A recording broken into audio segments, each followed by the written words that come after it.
credits or DBMs or in any other form, like you want to get data from a database, we are also SQL. It is proven. We don't need a SQL report. We can use prompt to retrieve same data, right? So using prompts, we can read data from a table. So that means the way we do things getting changed, right? So considering all those factors, data pipeline, dealing with ETLs, they may not be needed in the future because it's a different approach, right? Your goal is not solving this data problem. Your goal is to building insights, extracting insights. To extract insight, I don't have much about where the data, what No, he's not sharing it. as long as you can make the model from the data, I'm fine. Right? So that is another point that people ask me. Do I have to build? Do I have to worry about data quality? You know, Oh, fully connected. Is it fully connected? yeah. Not hear you. okay. No, we'll Yeah, figure it out. Yeah, no, Okay, they audio can up பாருங்க. Yeah, you far people. All right. So what Yeah, we are thinking, we'll see. we have questions. What increase பண்ணா இங்க Yes, that's the next transfer topic. power இல்ல இல்ல The இது traditional natural language processing, what we do, such as, correct? We are going to do something on analysis. Okay. The So for speaker example, your cell phone, where are you? Put it in the next row. No, we can hear SFBATM, but not Jothi. oh okay.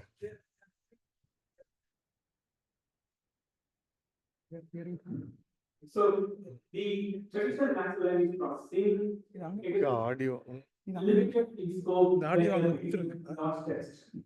When I say large text, can I choose the traditional natural language processing models and take the model to learn PPR and ask a question, right? So why the complex text? Right? line out. It is meant for smaller text. Yes, also smaller before right? the lunch Predict was very sentence formation, word injections, word injections, doing something else. அதுதான் பாக்குறோம். Because of understand. அந்த லேப்டாப்ல இருந்துச்சு So, பாரு.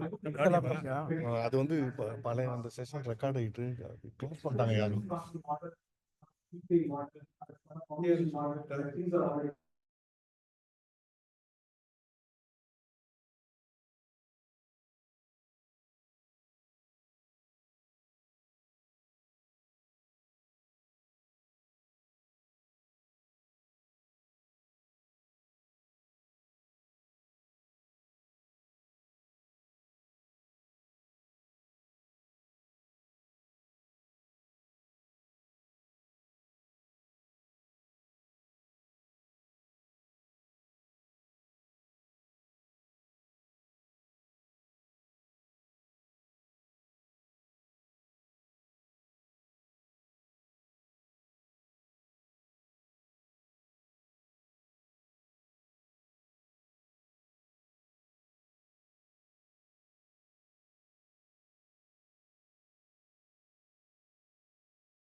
So it is a gray area, an area that's still evolving, an area that's still not well defined. So that is where the responsibility comes into the picture. If something goes wrong, if something went bad, who's responsible? Who's accountable? Who's going to be making the legal consequences? That's going to come. ம். So those things are not well documented. So there is- இல்ல இல்ல இது வந்து நம்ம பேசுறது வருது. நம்ம பேசுறது வருது. ஒரு நிமிஷம் இருங்க. இதை மாத்திட்டு யாரு மாத்தினது? எதை மாத்தோம்? இல்ல இல்ல இந்த லேப்டாப் ஆமா இது பேக்கப் லோடிங். அந்த லேப்டாப்ல தான் டிஸ்கனெக்ட் ஆச்சா? அதான் அது ஏன் டிஸ்கனெக்ட் ஆச்சு? அதை யாரும் க்ளோஸ் பண்ணிட்டாங்க. அதான் இப்படி பண்ண இப்ப எல்லாமே கஷ்டப்பட்டு செட்டப் பண்ணியாச்சு. இது யார் லேப்டாப்? No, we can. இதுல இந்த யூஎஸ்பி-C இருக்கா? Wait பண்ணு. Is that very clearly defined? No. Is there any documented procedure to follow the checklist to follow? No. It is still wrong. It is still wrong.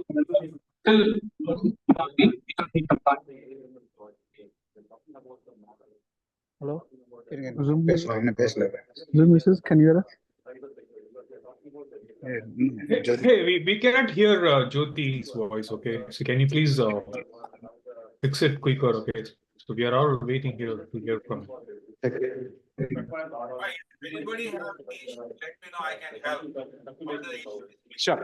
So if you look at application framework, like if you look at on the surface, you have a .NET framework, right? .NET framework is one of the way that you can build application on a Microsoft technology. J2E framework, Java to Enterprise Edition, you can build application on Java technologies, correct? So these are all very highly matured platform, right? It's been around, so many people build sort of lot of utilities, lot of framework. It's readily available. But when it comes to building machine learning applications, when it comes to building applications on large language model, still it's evolving, correct? Like I said, LangChain could be one framework we could follow, but is that going to solve all problem? Not, correct? So there will be a lot of custom things needed. There is no industry standard, there is no best practices, there is no governance framework to follow and build applications. But something that we all have to define based on your use case, based on your industry needs, you have to define, correct? So there is no one.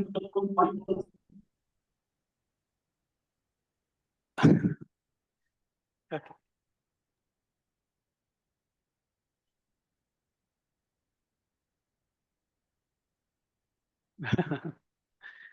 Yes, Hey, we all. yeah, yes. Other than the speaker, can you have one person looking at the Zoom, because we don't have a screen share right now. We want to be able to text to that person, say, hey, we cannot see the screen, something like that. Yeah, we need a moderator for Zoom. One moderator for the Zoom side, please. There is nothing, no screen, no Jyothi's call. Yeah, like 100 people here. Okay, so can you hear me? We can hear you. We don't see the screen. Okay, And so we couldn't hear Jyoti. He's not sharing yet. He's just since we are making the connection properly, so that's why he's just interacting with the audience here. Oh, Yeah. Thank you. No offense, but let me say this. From morning, we are only hearing the mic testing only. We are not able to hear much of what happens after that. And then after some time, it comes back and it goes back. So if there is anybody who is moderating, can put their name on the chat so we can communicate and give them the real scenario, what's happening when there is an issue, please. Sure. So we're gonna coordinate. Okay. You're gonna hear from me. Thank you. okay. Go ahead. Okay. Sure. Okay. So whoever have a question, so we're gonna keep the mic at the middle. You're gonna stand. So whenever you have a question, you stand right there and then. Hold on. No question. I am behind a lot of topics. Let me continue this, okay? We'll take questions later. Otherwise, I have no idea what I'm doing actually, correct? So I told you what's my goal, correct? You may have your own goal. My goal to make you all understand how to build a simple application, correct? That is my goal. I want to achieve that goal. So for that, I need some time, correct? Like I said, I'm a social person. That means I work outside of my work hours, correct? If we have to connect, we can connect, correct? So let me focus on what I'm intended to cover today so that we are on track, correct? Thank you for the understanding.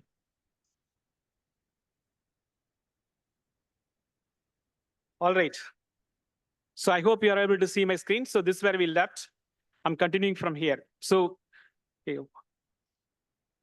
It says connecting workspace. Is it okay?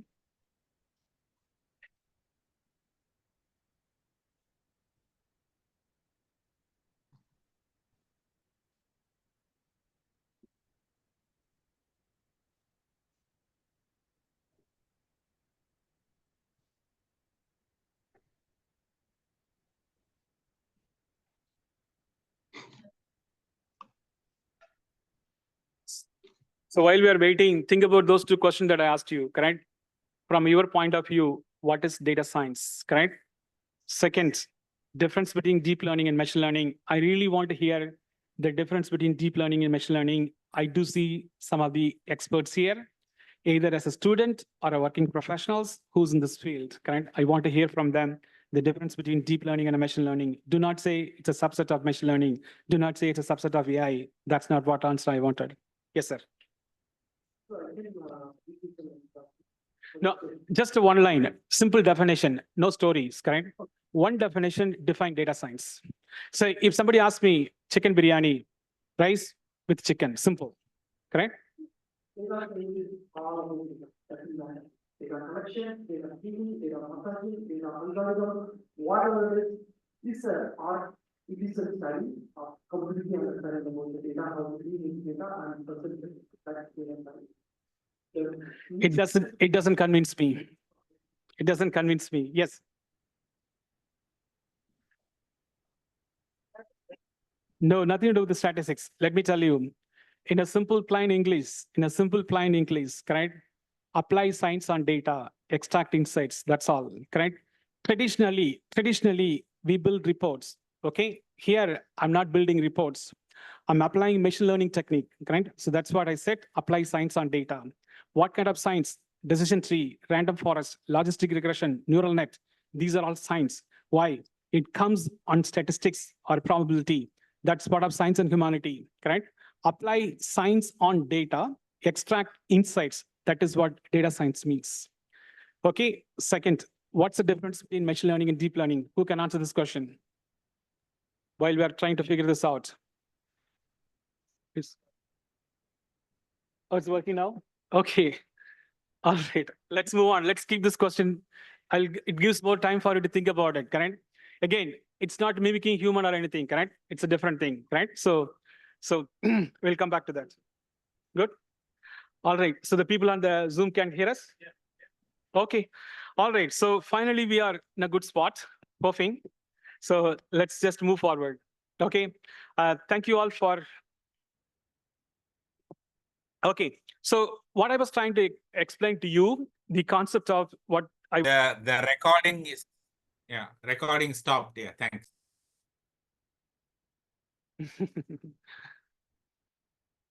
Okay, all right. So how do we can use generative AI to create voice and images? That is what I'm trying to do right now, actually, correct? So let me go back.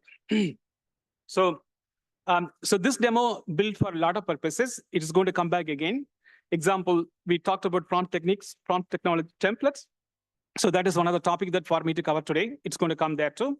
So right now, I want to use the generative AI to create vision and voice. Let's start from the voice, okay? So it is asking me two things, text to speech or speech to text, correct? How do you want to do it? That means I can give a text, the model can create a voice for me. Or I can speak, the model can take my voice and translate into a text. Whichever way you want to go, that's fine. It could be recorded voice too. Like that means somebody recorded a voice and giving to you. How do you take the voice and analyze this one, correct? So that all those things are possible. So I'm just trying to demonstrate when people talk about generative AI, it is not only text, it can also deal with voices. It can also deal with images. When I go to the vector database, I have a video to show you how we can store and retrieve and process the videos in vector database, correct? So we are going to see that. All right, so it's asking me text to speech. I'm going to select what kind of text, correct? So sorry, what kind of voice I wanted. You could put anything. You could put whoever you wanted to mimic, correct? You just have to train the model. It is asking whether it's a male or female or English or a Spanish. I'm selecting a female voice. Okay, once I select the female voice, it is asking me what text do you want to give. I'm just going to simply say San Jose, okay? So that's just an example that I'm trying to give. So now I picked what I want the model to do. I want the model to take my text, create a voice. Then I told what kind of voice I wanted. And I told what text I want the model to be. Okay, translate. So when I submit this one, it's generating this one. You can see here, it created a voice for me. So when I play this one, so it creates the voice for me. And I picked female voice. Now I'm going to change this to male voice. So when I change this to male voice, I'm going to submit the same text. Now the voice is going to be translated, correct? So this voice is not female, it's a female voice, correct? Now I'm going to change this to a Spanish person, correct? So this is the same text, but I don't want an English speaking voice. I need somebody who speaks Spanish. Is how do we take that Spanish speaking voice and translate this one, correct? So in this case, it's going to create a voice which is more towards Spanish. Okay, so point is, these are all examples. These are all just for you to understand. Sky's the limit. This is why I told you, we no need playback singer. We no need music composer. All can be trained and done by this, correct? So here, I'm telling the model, take the text what I provide, create a voice the way I wanted. Okay, when I say the way I wanted, whether it's English, Spanish, Tamil, whichever it is, you just have to train the model. In our case, we train the model on these languages because our platform also supports different languages. So one of the languages is Spanish. So we trained on the model on the Spanish one. Actually, it's understand this one. Now let's say speech to text. So that means I'm going to speak. The model is going to take my voice and create a text out of it. Okay. So the point is, the things what we have thought, like, all become reality, correct? So how do I deal with images? How do I deal with voices, correct? So that was the challenge before this, correct? That is where we have problems with data quality, data pipeline. When you have unstructured data, when you have data of different format, we had so much issues. Now, these are all become greenfield now, correct? Greenfield means without any challenges, we can do this one. So I selected speech to text. Now it's asking me to speak. I'm going to go ahead and speak. San Jose, sorry. San Jose.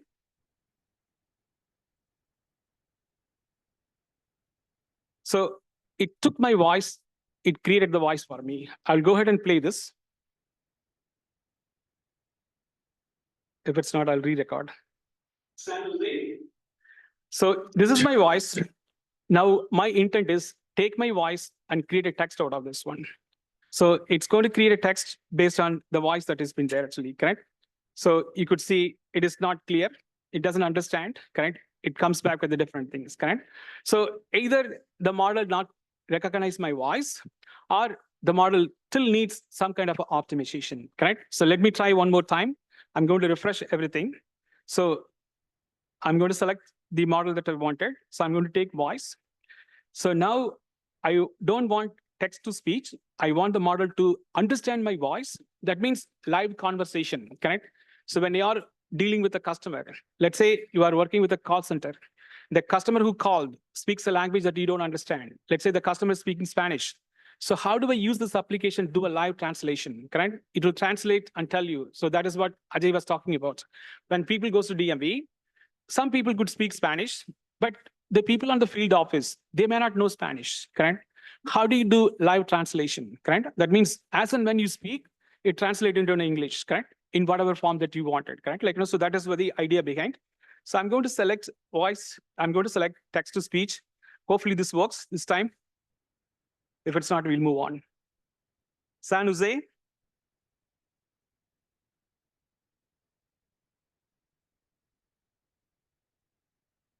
Give me a minute. I think I messed up.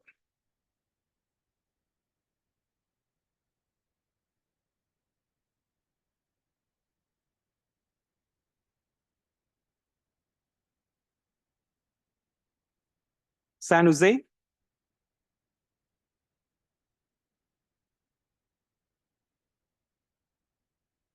All right, I'll go ahead and play the voice now. San Jose.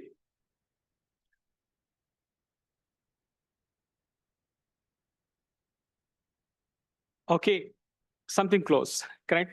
So don't think if model doesn't perform, the model is bad, correct? It's on your hand. You are the human, you are the creator, correct? You should know how to optimize. You should know how to fine tune the model, correct? This is where when a model doesn't perform the way you wanted, that means you are not able to achieve what your desired results. You have to optimize. You need to learn the art of optimizing. Here, I didn't optimize anything. I just recorded in a way that the model can understand. That's all it is.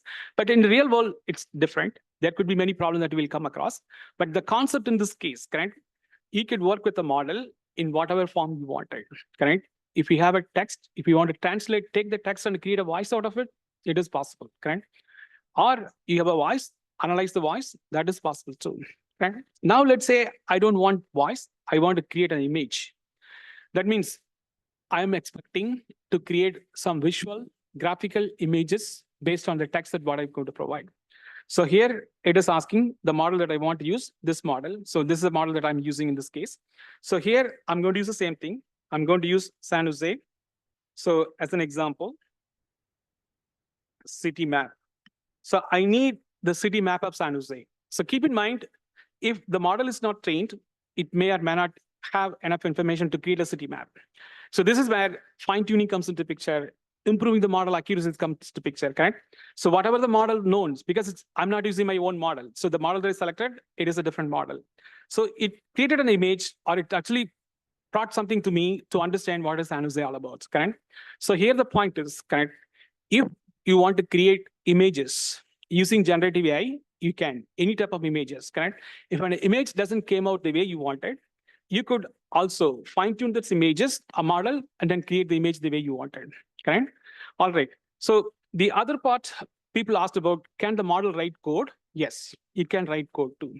You can create text, you can write a code. So I'm selecting the model to create a code, correct? So it's asking what language you want. Whichever language you want, you can pick and choose, correct? So people talk about, can the model create a code at a level that I can use them in a production ready? Answer is yes. You have to fine tune. You have to provide enough instruction. That means you can tell, hey, I want this many number of functions. I want variables should be declared in this way. I want code to be intended. I want code to be modelized, correct? That means object-oriented approach, function approach, correct? Python can support all of those, correct? You can write an object-oriented approach or a function-based approach, whatever way you want to write, you can give all the instructions, correct? Based on that, the model can create code actually, correct? So whatever problem statement you want to define, you can, correct? I'm going to simply say it's like, so find sum of two numbers, okay? So sum of, I'm going to put sum of two numbers. So I did not give any instruction, correct? Whether the two numbers that I'm talking, is that going to be an input or is it going to be hard-coded value? No instruction. So whatever the model is trained, it's going to use that and then create the code, correct? So if you have certain expectation, this is what I expect the model to create. Like I said, I need an object-oriented programming. I need modularized code. I need codes to be intended. I need variable to be declared. I need variable to be initialized with default values, X and Y. You can give all this instruction. Based on that, it will perform. In this case, I have not given anything. I just simply told, I want sum of two numbers, correct? So now I pick Python. It's going to create a code in the Python. So this is something that people commonly ask. Can Gen AI could be used to replace programmers? Yes, it can. Okay, it is not just only Python. Whatever programming it is trained, it could pick and choose all those things. Since there was not enough instruction given, based on whatever instruction it has been trained on, it creates the code.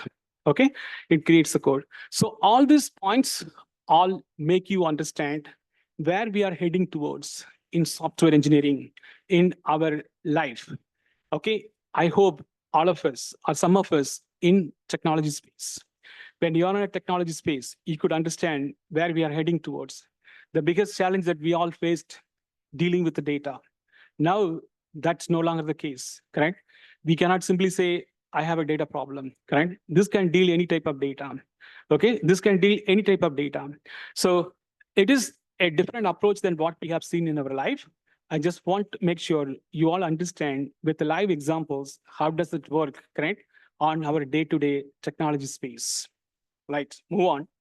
So the next few slides, I want to cover some basics about large language model. Okay, so this is basically like, I'm trying to see the difference between the current natural language processing. Somebody already asked a question. Compare that as large language model comes into picture. All the things what we have seen, correct? The text generation, voice creation, image creation, all this behind the scene, large language model, correct? Behind the scene, it is large language model. Even if you look at ChatGPT, that is not a model. That's just a product name or an application name that you could call. Behind the scene, they use GPT models. That's an architectural framework, correct? It is a transformer architecture, which was initially generated by Google. That's the architecture it follows, correct?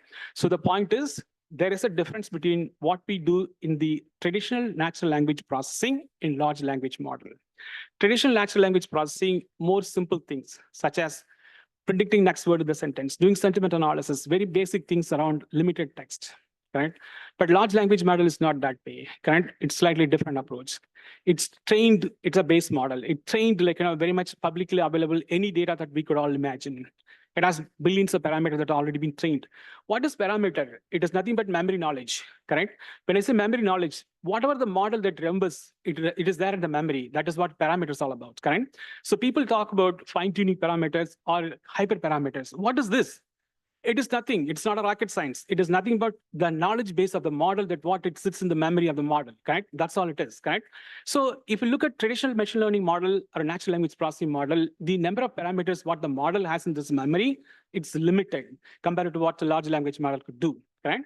Since it has more power, you could build many things in this space, correct? So these are some of the use cases, like what we have done, correct? Like one of the client that we worked for, so it's a live conversation between the patient and a doctor. When a doctor is talking to a patient, the live conversation recorded, analyzed, created a medical transcript. It lists out symptoms, warnings, and everything. It creates a transcript. Can I do this in traditional natural language processing? You can. It will take ages. It will take ages, correct? Why?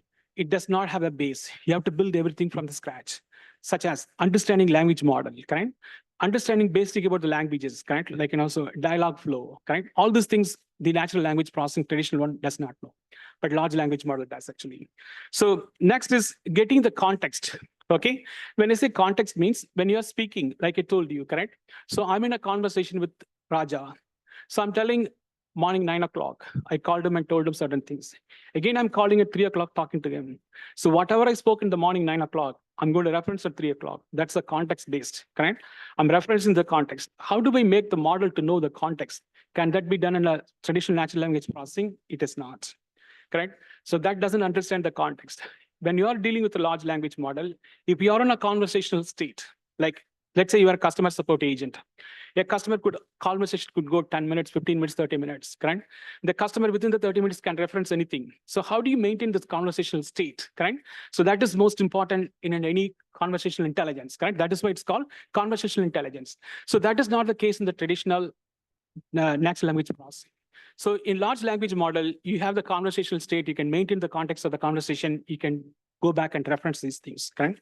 That is possible.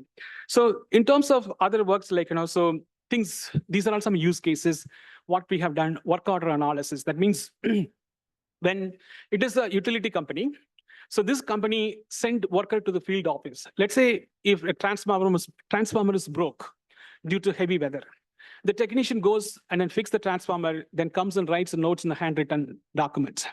Now the company wanted to analyze what's the root cause, what kind of parts has been used, correct? So that is one of the work we've done for Duke Energy. So they ask us to take all the handwritten notes and create and analyze what is written there, what parts has been used there, in what season these are all coming to. So they want to achieve two things: labor forecasting, how many people I need this particular time, what parts has been used. And that is done using Gen AI, correct? It took all the handwritten notes. It's a PDF file or Word document and bits and pieces here and there. And that was sent to the model and analyzed, created. So work order analysis. Can I do this in traditional natural language processing? No. Even if you want to do it, it is going to take ages, right? So these are some of the things I want you to understand when people talk about traditional natural language processing, like building model from scratch, including the BERT model. BERT is one of the most highly respected model in the space of natural language processing, or LSTM, RNN, or any other model you could think of. So those models can't even come close to what this LLM does right now, right? So those are the things you need to consider. So I would strongly recommend and encourage, do not spend time learning about traditional natural language processing. It's meaningless, it's waste of time. Nobody's going to use this one, okay? All right, this is just some comparison. What are the different models that's available? I'm not saying I'm listing all the model, just an example to understand when people say natural language processing, traditional one, what kind of model that you could build. BERT model, it's a bidirectional. That means it understands the context from right to left to right, correct? If I'm in a sentence, correct? So I need to know the sentence right to left and left to right, okay? Because I'm in the middle of the sentence. So BERT understands bidirectional, correct? It is not a one directional. It is not predicting next word. It does both sides. That's what BERT does. So similarly, LSTM, RNN also. So both the model has some limitation. These are all traditional natural language processing model people build, train, test, and deploy. Those models may not be needed when we are considering all other models like OpenAI, Google, or Meta, all these models right now in the market space, correct? These are all some examples I'm saying. There could be so many out there. So the product we build, it's completely built on open source. We don't use any of these models, correct? We are using our own LLM, which is built on open source models, correct? So something that we took commercially, not commercial or open source available, we customized, built on our own actually. So this is just pointers to Nick actually.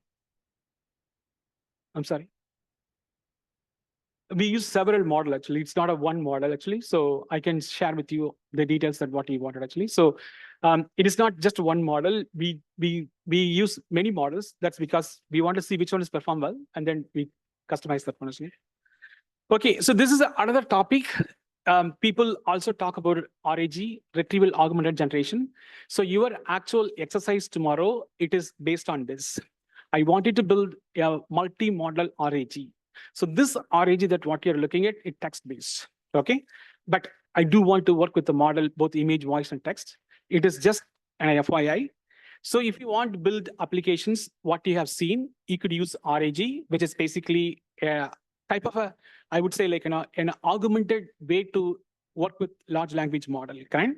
So what it means, if you have certain specific tasks to be accomplished, example, kind. I work for Kaiser, I want to analyze patient information. What is the patient information I want to analyze? I want to look at how many people are in the case of diabetes. What is the severity of illness, right? When it's a severity of illness, because Kaiser cares for two things. One is the cost of healthcare. Second, quality of life, correct?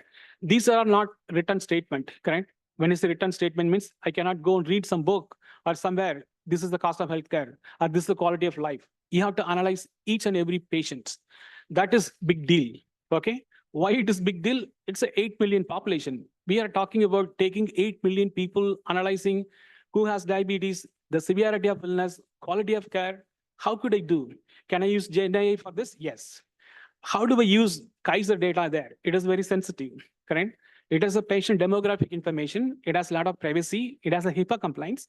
So this is where you have applications like RAG comes into picture. It runs in a very protected way, right? So you can take a specialized data sets or specialized functions or a processes and build on top of your existing base model that you already have, right? So it's an application which we are going to work tomorrow, and I'm going to cover as well, actually. So that is something that an important point. All right. So this is another way to understand how things works in a traditional machine learning and how does it work in generative AI, okay?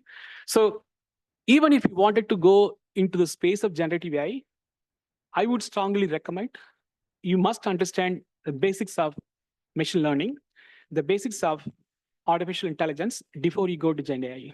Okay, so I can speak about Raja because I interact with him. So he's here actually. So he directly jumped into Gen AI, right?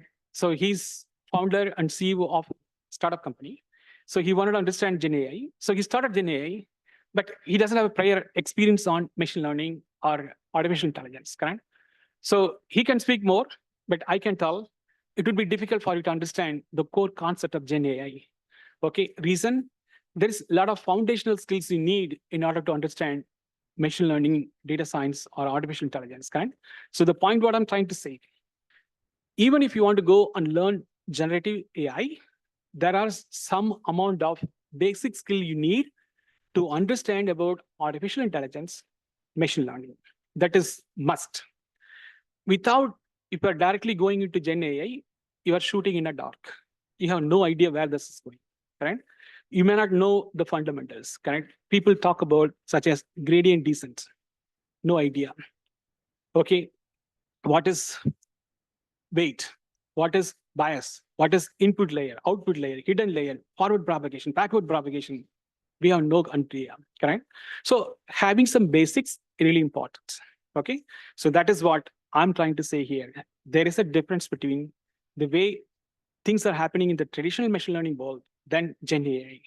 Understanding that fundamentally most important. So now with a demo, we are going to go focus on get some basics of foundational skills. You don't have to master that. Understand, like I said, correct? If somebody asks about loss function, why, where, how I use this, correct? I have no idea. Like I said, gradient descent is one of the common functions people use. How do we know this one? So people say, let's say like, sometimes people use these things like, true positive, true negative, false negative. What does this mean? Where do I apply? So having these kind of foundational skills really important. So that is what I'm going to focus on right now. Okay. So before I go there, I wanted to make you understand, correct? Some basics on how you build current machine learning model. That means you don't have a base model.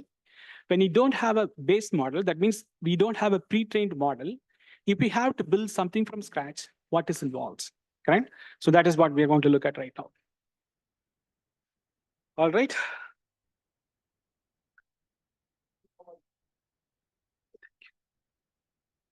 So Raja, do you want to say anything? I know I used your name just like that. So I told him to enroll a course at MIT because when I was at MIT, that course was not that tough, correct? When he took the course, he felt, oh my God, this is like too much to deal. It is a course offered through MIT. It's called Micro Master's Program in Data Science. It's about 4 or 5 courses. It is tough course, there's no doubt. But I didn't felt that it is going to be that tough, correct? Like, so I felt really bad. Why did I tell him to take this course, correct? Like, it's because that is very heavy lifting, correct? Like when somebody have no prior knowledge, but directly jumping into that course. Of course, they do recommend to take some prerequisites, but I recommended, then I felt really bad after that actually, like, so sorry, Raja. Oh, slides. Yeah, I'm going there actually. This content? No, it's our own content. Yes. I cannot share those content. Those content are, it is a paid program. It's very cheap also. It is $300 per course. But it is, if you are not doing it seriously, sincerely, you would be very difficult to get to a minimum also, correct? Like it is going to be tough.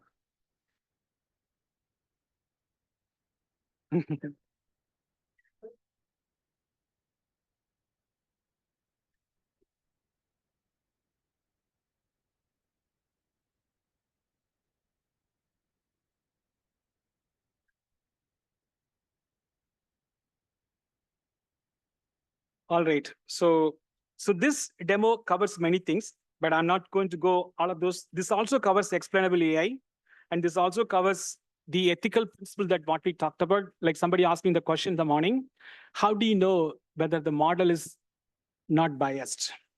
What parameter you check? What is the checklist you have? It has all of those.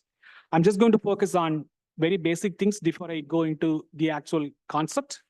So what I'm trying to demonstrate right now, how do you build machine learning model in the traditional world, not in the generative AI world, in the traditional world. So this is basically a solution we build, a demo solution that we build for do many things, correct?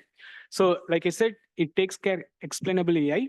It also provides the fairness matrix to making sure the model does not have any bias, and also let you test the accuracy of the model.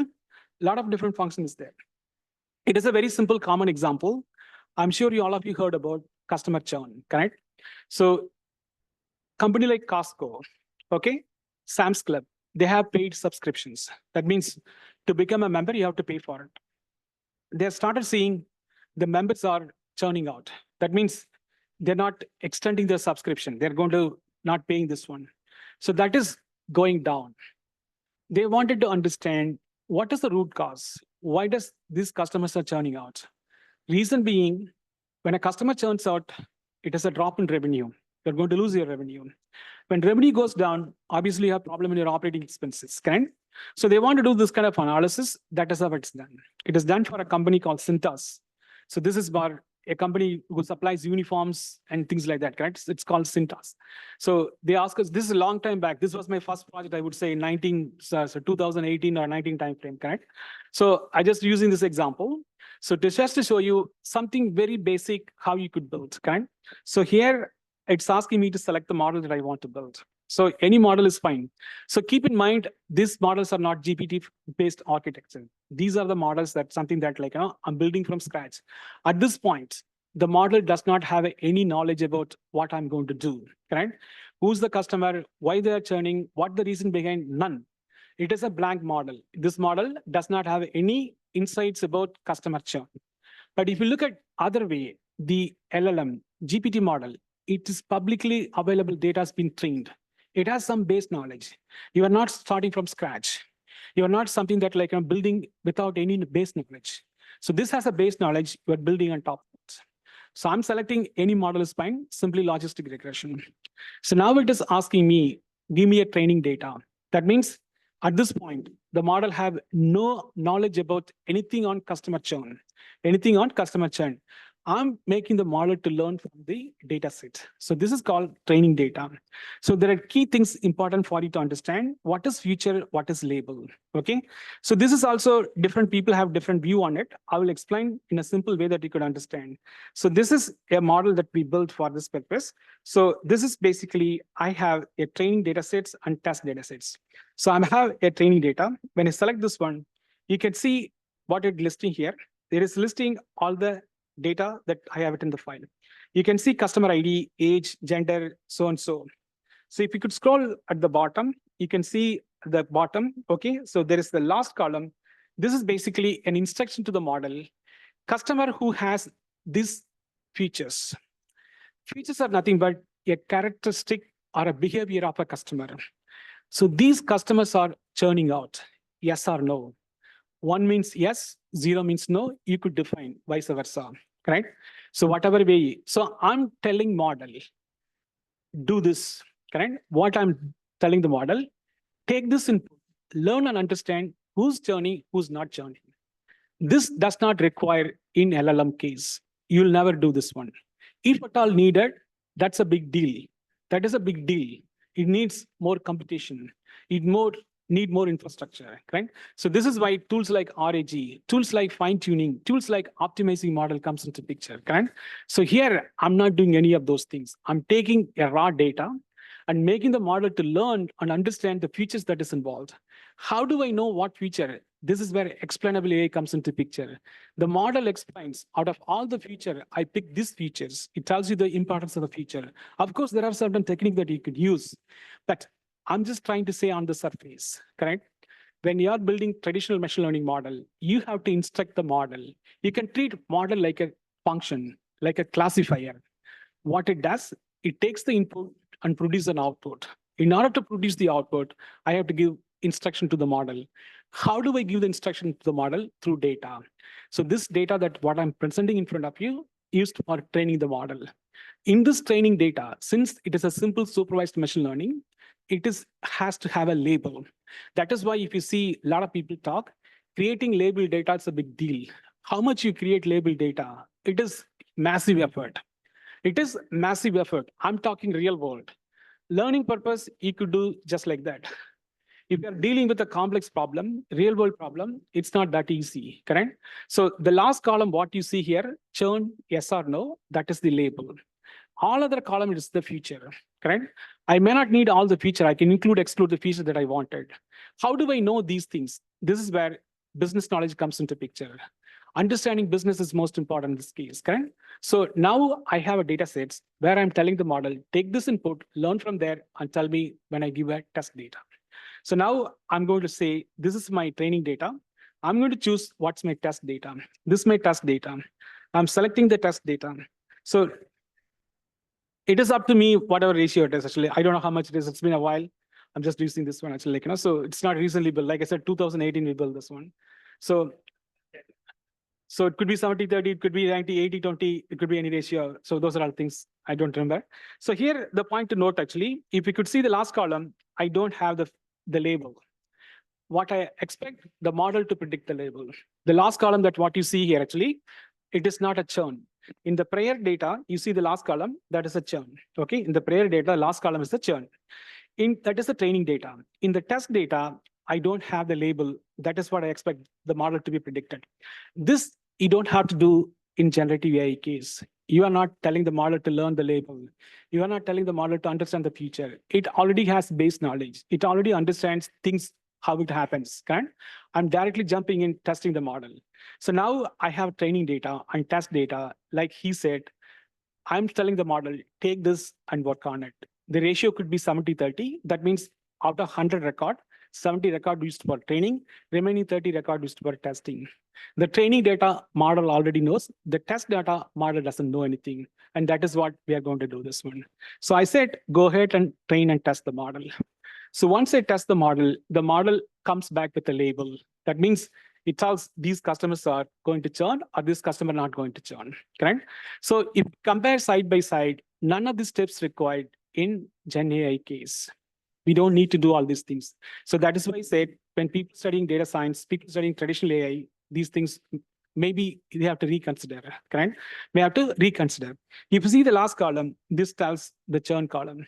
It tells you, so this is customer is going to churn, this customer is not going to churn. Now, this is the point I was talking about. How do I know whether the model is doing the right thing? I have explainable AI. When I come to that topic, I will cover it. How do I know the model is biased or not? Fairness metrics. I can come to that point. What is the accuracy?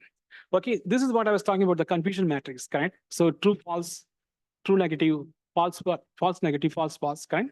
So I will explain what it means. I need to. You can build. Yeah. We can build them actually. Yes, it is not like straightforward. So number one, depends on what problem it is. If it could be, let's say, text generation or text classification, we can check how much the classification of model is doing actually. So it is something that we can build. You may not have a readily available function. All these things, you can build them actually. Okay, so the point what I'm trying to make you understand, we'll come to fairness matrix. That is a topic that we are going to talk about responsible AI. In the same topic, we are also going to cover about explainable AI. I will explain to them later, actually. So for now, understand about what is confusion matrix. So these technique also really important for you to understand, actually. So I'm going to go ahead and click on confusion matrix. What it tells you in this case, 67, 14, 4, 1, and 95. You see this one? This is something that the model is not performing, correct? I can clearly say the model is not performing the way I wanted. What does confusion matrix means? Okay, this is true positive. What does true positive means? That means how many customers are going to churn. Okay, in this case, both you and the model, your expected outcome, the model predicted outcome are same. Both are agreeing on this one. Okay, so both are agreeing on this one. Like Ajay was talking in the morning about DME's case. When an application is denied, it goes for a secondary review. Secondary review means before you declare to the customer, there's a human has to review. We check on what percentage of the human and machine are agreeing on. Right now, it's 96%. On that scale, when an application is denied, it goes for a secondary review. They're also going to deny. So this is a confusion matrix, which basically confirms how the model performed based on the desired result that what we have. I can simply say by looking at, you see this one, this is basically false negative. That means it is a false case. Customer is not going to churn. Negative means you and model are differing. The desired outcome is different than what the model is. So by looking at it, you can easily say the outcome of the model is something that you cannot accept. Okay, so this is a basic skill people need to understand about when you are evaluating model. Where do you start? There are many different methods. These are all basic methods to understand the confusion matrix. It is the first section is called true positive. The second question is false positive. True negative, false negative. That means both model on the top, model and human or a desired outcome are agreed. Bottom, not agreed. Okay, that means whatever the model predicts, whatever your desired outcome, it is not matching. Okay, we have to fix the model. So these fundamental skills need to be understood. There are other things that people also look into it, which is basically the classification report. So this is people also look into it, understanding about the precision and recall. Okay, so again, all I'm trying to say, all these are all foundational skills to understand how do you work with machine learning models, correct? This may or may not directly related to what you're going to do in LLM, but having these kind of skills, it really helps to understand some basics. Okay.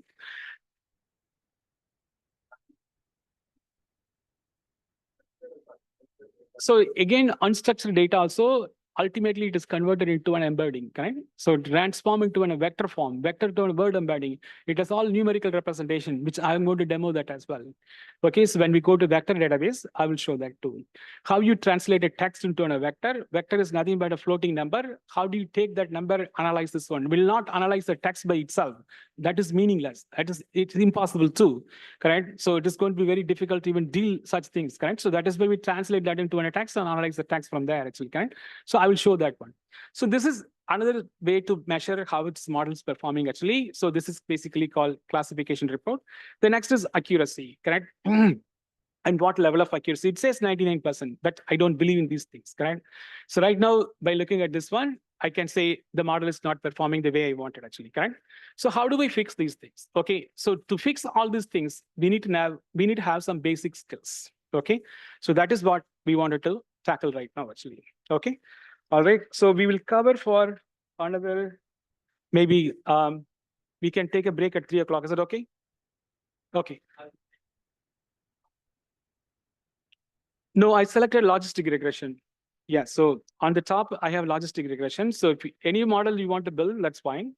So yeah, so it is not a deep learning model. There are basic models that I'm just saying is like, so this is, I selected as a logistic regression, but any model should work actually, like, so this is just to tell the audience how you build traditional machine learning models, what is involved at a high level, okay? Again, I'm not going deeper into any math science concept in this case, just to make you all understand how things happen in the real world. Like when I do the text generation, voice generation, image generation, I don't do any of these things, correct? I took a base model, I started building on top of it. Here, I'm doing things from scratch. Okay, so now,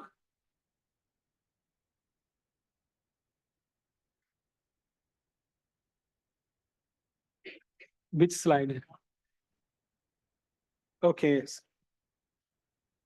No, but I know the data point actually. Like, I'm just saying from the data point of view. So if you are saying about the confusion matrix, if that's what you're saying actually, so this number may be looking right. What I'm trying to say actually, the numbers may be right, correct? I'm talking my real world example that what I have done actually. This is not the case, correct? Like, so this for a demo purpose, yes, I agree with you. But in the real world, it's not just like that. You build a model where the model just reads right away, correct? I was just trying to say, in the real world, when we build, it took at least to get to a state where we are agreeing with the model, minimum 3 months it took, correct?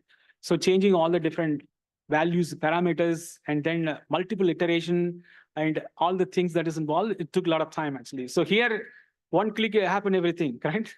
But it didn't happen one click everything when I was in the project, correct? Like, so I'm talking that sense actually, correct? Okay, all right. So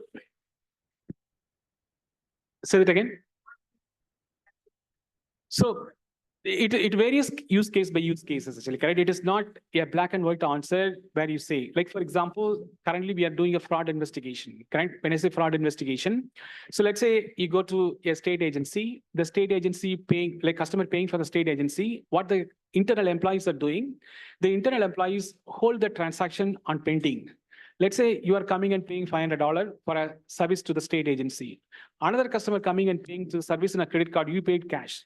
The people inside the office, they're taking the cash and then putting your transaction on a hold on a pending status. And when the other customer comes in the credit card, they'll make your payment to the credit card. And then they will keep this one so that they have cash on their hand, correct? It is an internal fraud employee investigation. So for this, how many years of data that we wanted? We want to look at all the different patterns on which the fraud is occurring. This is one pattern we learned. For this, we used 5 years worth of data. We went back and looked at 5 years worth of data. So the point is, and then going back to the one that I'm talking about, the syntax, the demo that I did, in terms of customer sentiment, customer behavior, that was about 3 years worth of data. Okay, so within 3 years, things could change, correct? Like, let's say you are saying this customer is not going to buy, but now the customer lifestyle is increased. The customer could spend more, correct? So we cannot take a lot of historical data and use that based and make a decision. But it is various use cases, but definitely it is considerable amount of data. I would say that.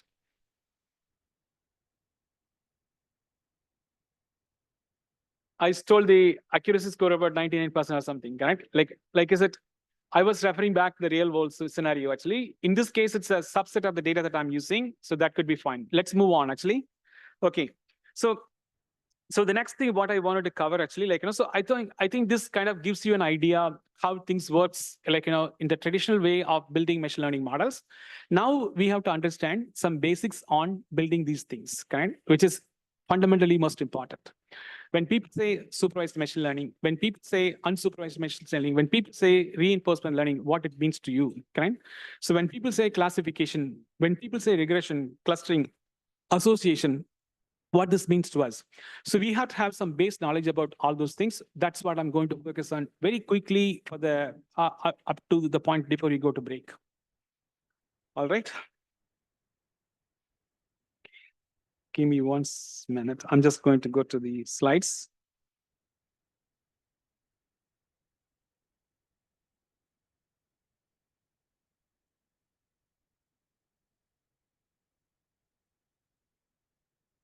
I'm going to get a slide from other event. Okay.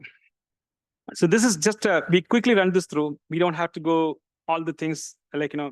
So I'm just going to go to the point. All right. So this is why I asked the question about deep learning, the difference between machine learning and deep learning. So Priya, I want to hear from you. So yes. So I know she's studying at MIT. Okay, she's at a MIT micro master program. So she's currently studying there. And she's also a data scientist. She's working in this space. So I just want to hear from you the difference between deep learning. So the reason I'm asking this question, it is to kind of, I want to make sure actually we all understand the core fundamental building blocks, right? If you don't understand, you are just continue to build ambiguity, correct? You have no idea what is these are all, correct? That is why. So, 1 or 2 line, if you could tell us or help us to understand, correct? It is not asking you a question or putting you on the spot.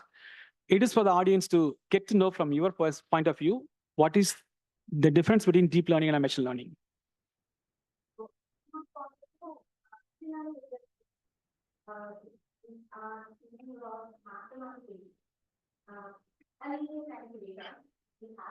And if you want to predict the pattern and if you want to take the future, we can do something like anything.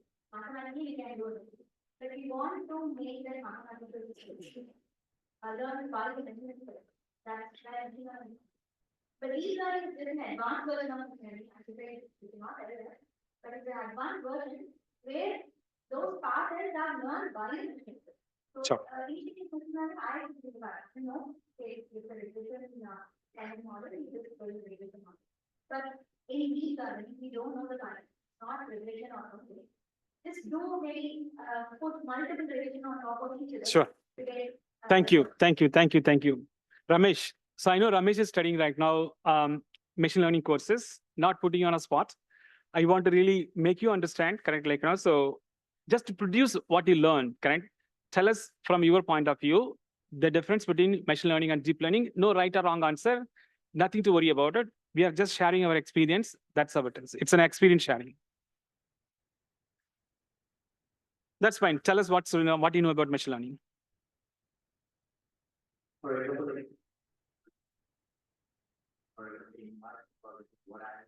Sure.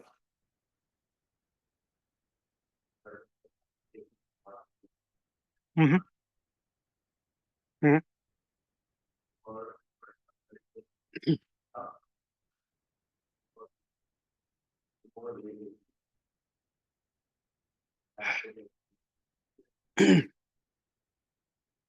Okay, excellent, Ramesh. Thank you very much. Anybody else? Just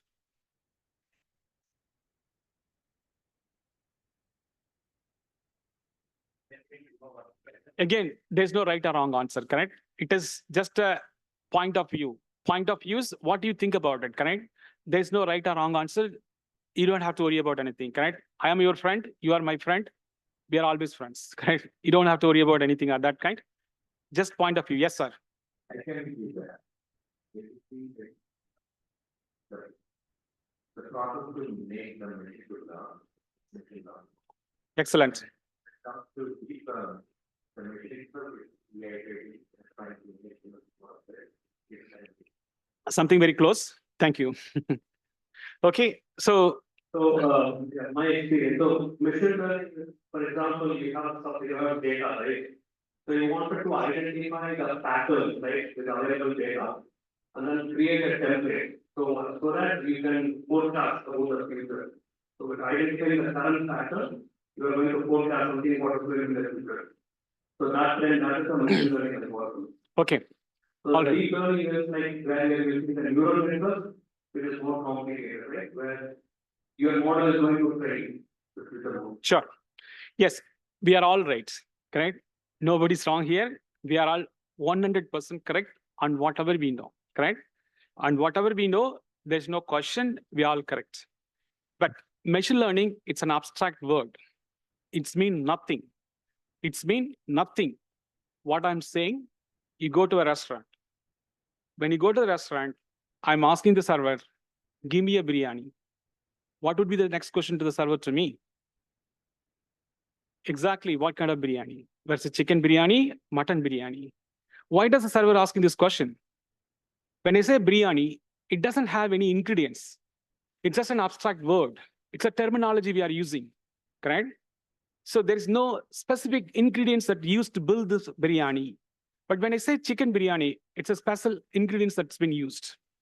So if you look at the same terminology, apply in machine learning, the word machine learning mean nothing. Okay, it is an abstract word. It tells you train, test, deploy machine learning models. That's all it does. But if you look at deep learning, the underlying architecture on which how the machine is learning is different. Why it is different? It has the different components. It has an input layer. It has an output layer. It has a hidden layer. It has a weight. It has a bias, forward propagation, backward propagation. The word machine learning does not tell any of these things. So please do not get confused. That is why I told even people like Harvard, MIT, Stanford don't have clarity, correct? They will always simply say it's a subset of machine learning or a subset of artificial intelligence. But when we say machine learning, it means nothing. It just basically tells train, test, deploy machine learning models. It is a practice terminology, okay? It does not have any underlying architecture, how the machine is learning, how you are trying to deploy the models, nothing of that kind. So the reason I brought this up, all this in my view are mystery. All these things in my view are mystery. People have different opinion. People have different way of representing these things. If you ask artificial intelligence, somebody say this, somebody say that, mean nothing, correct? If we ask about what is machine learning, somebody say this, somebody say that, we don't have any clarity. So having foundational clarity, absolutely most critical. Absolutely most critical. In my view, if I study something, until unless I'm convinced myself, I will not go to the next chapter at all, correct? I have to visually represent myself in my mind. Then only I go, correct? When Raja said this subject is so difficult, because I thought that courses, I didn't feel it that way. When he said it was just irritating me so much, correct? How does it possible, correct? Why does he saying like this? I would just keep thinking, then I call Priya. Do you feel that way, correct? Then I talk to some of my friends, correct? So until I feel myself very comfortable, I wouldn't move forward in my learning process. So that is why I said, not having clarity on all these things will not take you anywhere. Understanding foundational skills of these things, it matters, correct? Like I said, if the focus more towards research, that's a different approach, okay? It is a different approach. If you want to get involved in industry, you need to have core skills, okay? So that is why these things are most important. Let's understand when people say artificial intelligence, machine learning, data science, or digital transformation, what is involved quickly. Okay, so things what we do on our day-to-day basis. These are the things what we do on our day-to-day basis, correct? Whatever we do, we can read, cook, eat, whatever we do, all these are all things what we do on our day-to-day basis. In some form, all this has an intelligence. Why? If somebody asks me to cook Hyderabadi chicken biryani, I have no idea why. I never studied, or I never took, I never have any experience. I cannot cook that kind of thing, correct? So that means what? Even if it's a cooking, it needs some skill. Even if it's reading, it needs some skill. If somebody throwing a Spanish magazine asks me to read, can I read? No. Why? I don't have a skill. correct? So whatever we do on our day-to-day basis, it all has some skills. It all has some intelligence built in, okay? Make sure you understand. So that is why anything we do on our live day-to-day basis, it all has some skills. And those skills is basically what we translate into intelligence, okay? So where I'm going towards quickly, so things what we do on our day-to-day basis, those things all have some intelligence. If that intelligence is performed by a human, then it will become a human intelligence. Okay. So when you say human intelligence, that means you have to take some kind of a training. If you want to drive a car, you have to take a training. If you want to cook something, at least you have to take some form of a training. The training could be self-learning. The training could be going to a school and taking this one, correct? So those are all things that happens on to gain knowledge, and that knowledge become your asset. That intelligence, what we call human intelligence. Anything that human gains knowledge, able to perform certain things on our day-to-day life, correct? I'm not talking about superficial things. Things what we do on our day-to-day life, all has some intelligence. That intelligence, what we call human intelligence. Then the emotional part, things we don't need a training, correct? When we mature, correct, there are certain skills we learn, correct? How? Okay, so let's say you're saying something bad in front of you. Either you make a noise, or you call police, or you do something, correct? You cannot just watch, because there are some bad things happens in front of me, correct? Why? That's your maturity. We're maturing this. So these are all emotional reactions. These are all emotional reactions. So based on things what happens in front of us, we react. Such skills are called emotional intelligence. So the point I'm trying to make you understand, when people say intelligence, you must know what it is. Things what we do on day-to-day basis, all of them are intelligence. Such intelligence performed by a human, it's human intelligence. To perform human intelligence, you have to take a training. It could be formal or it could be informal, but there must be some training, right? You cannot just like that drive a car. If you want to drive a car, you need some training. The training could be in a driving school, or your brother, father, mother, brother, sister, somebody can help you to learn. But there must be some training. So that is why it's called human intelligence. There are intelligence in the human hands without any training. That is called emotional intelligence. Now we understand all the things. Let's talk about artificial intelligence.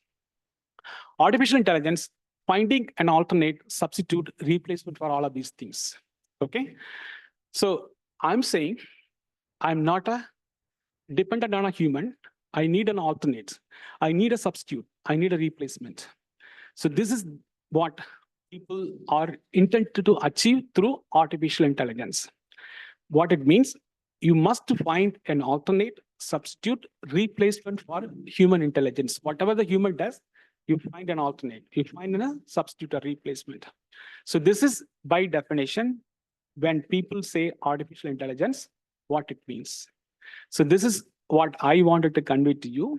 When somebody says about artificial intelligence, what are we talking about?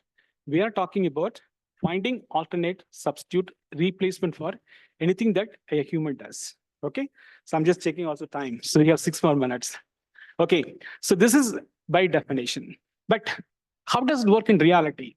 In reality, I cannot say I'm going to find substitute replacement. Like when I go to DMV, I cannot say finding substitute, alternate, replacement for a human. That will not fly, correct? If you are going to work for a company, correct? Google, I cannot say I'm going to find replacement. That's a bullshit, correct? It's not going to fly.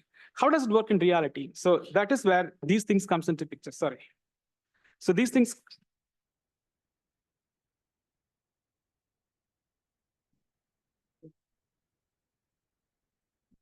So in reality, these are all coming into a defined boundaries, correct? So when we say artificial intelligence, how does it applied in real world? Okay, different people have different things. Since I'm coming from industry, my experience counts only these phases. Using artificial intelligence, you can build intelligent automation, or you can build data science. Okay, when you combine these two, it forms the digital transformation. A lot of people say digital transformation. It doesn't happen on a piece of paper. It doesn't happen just putting on a LinkedIn as a title. You must have these skills, correct?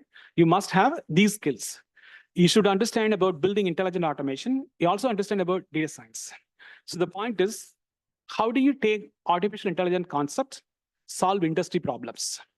To solving industry problems comes in these flavors. Which flavor?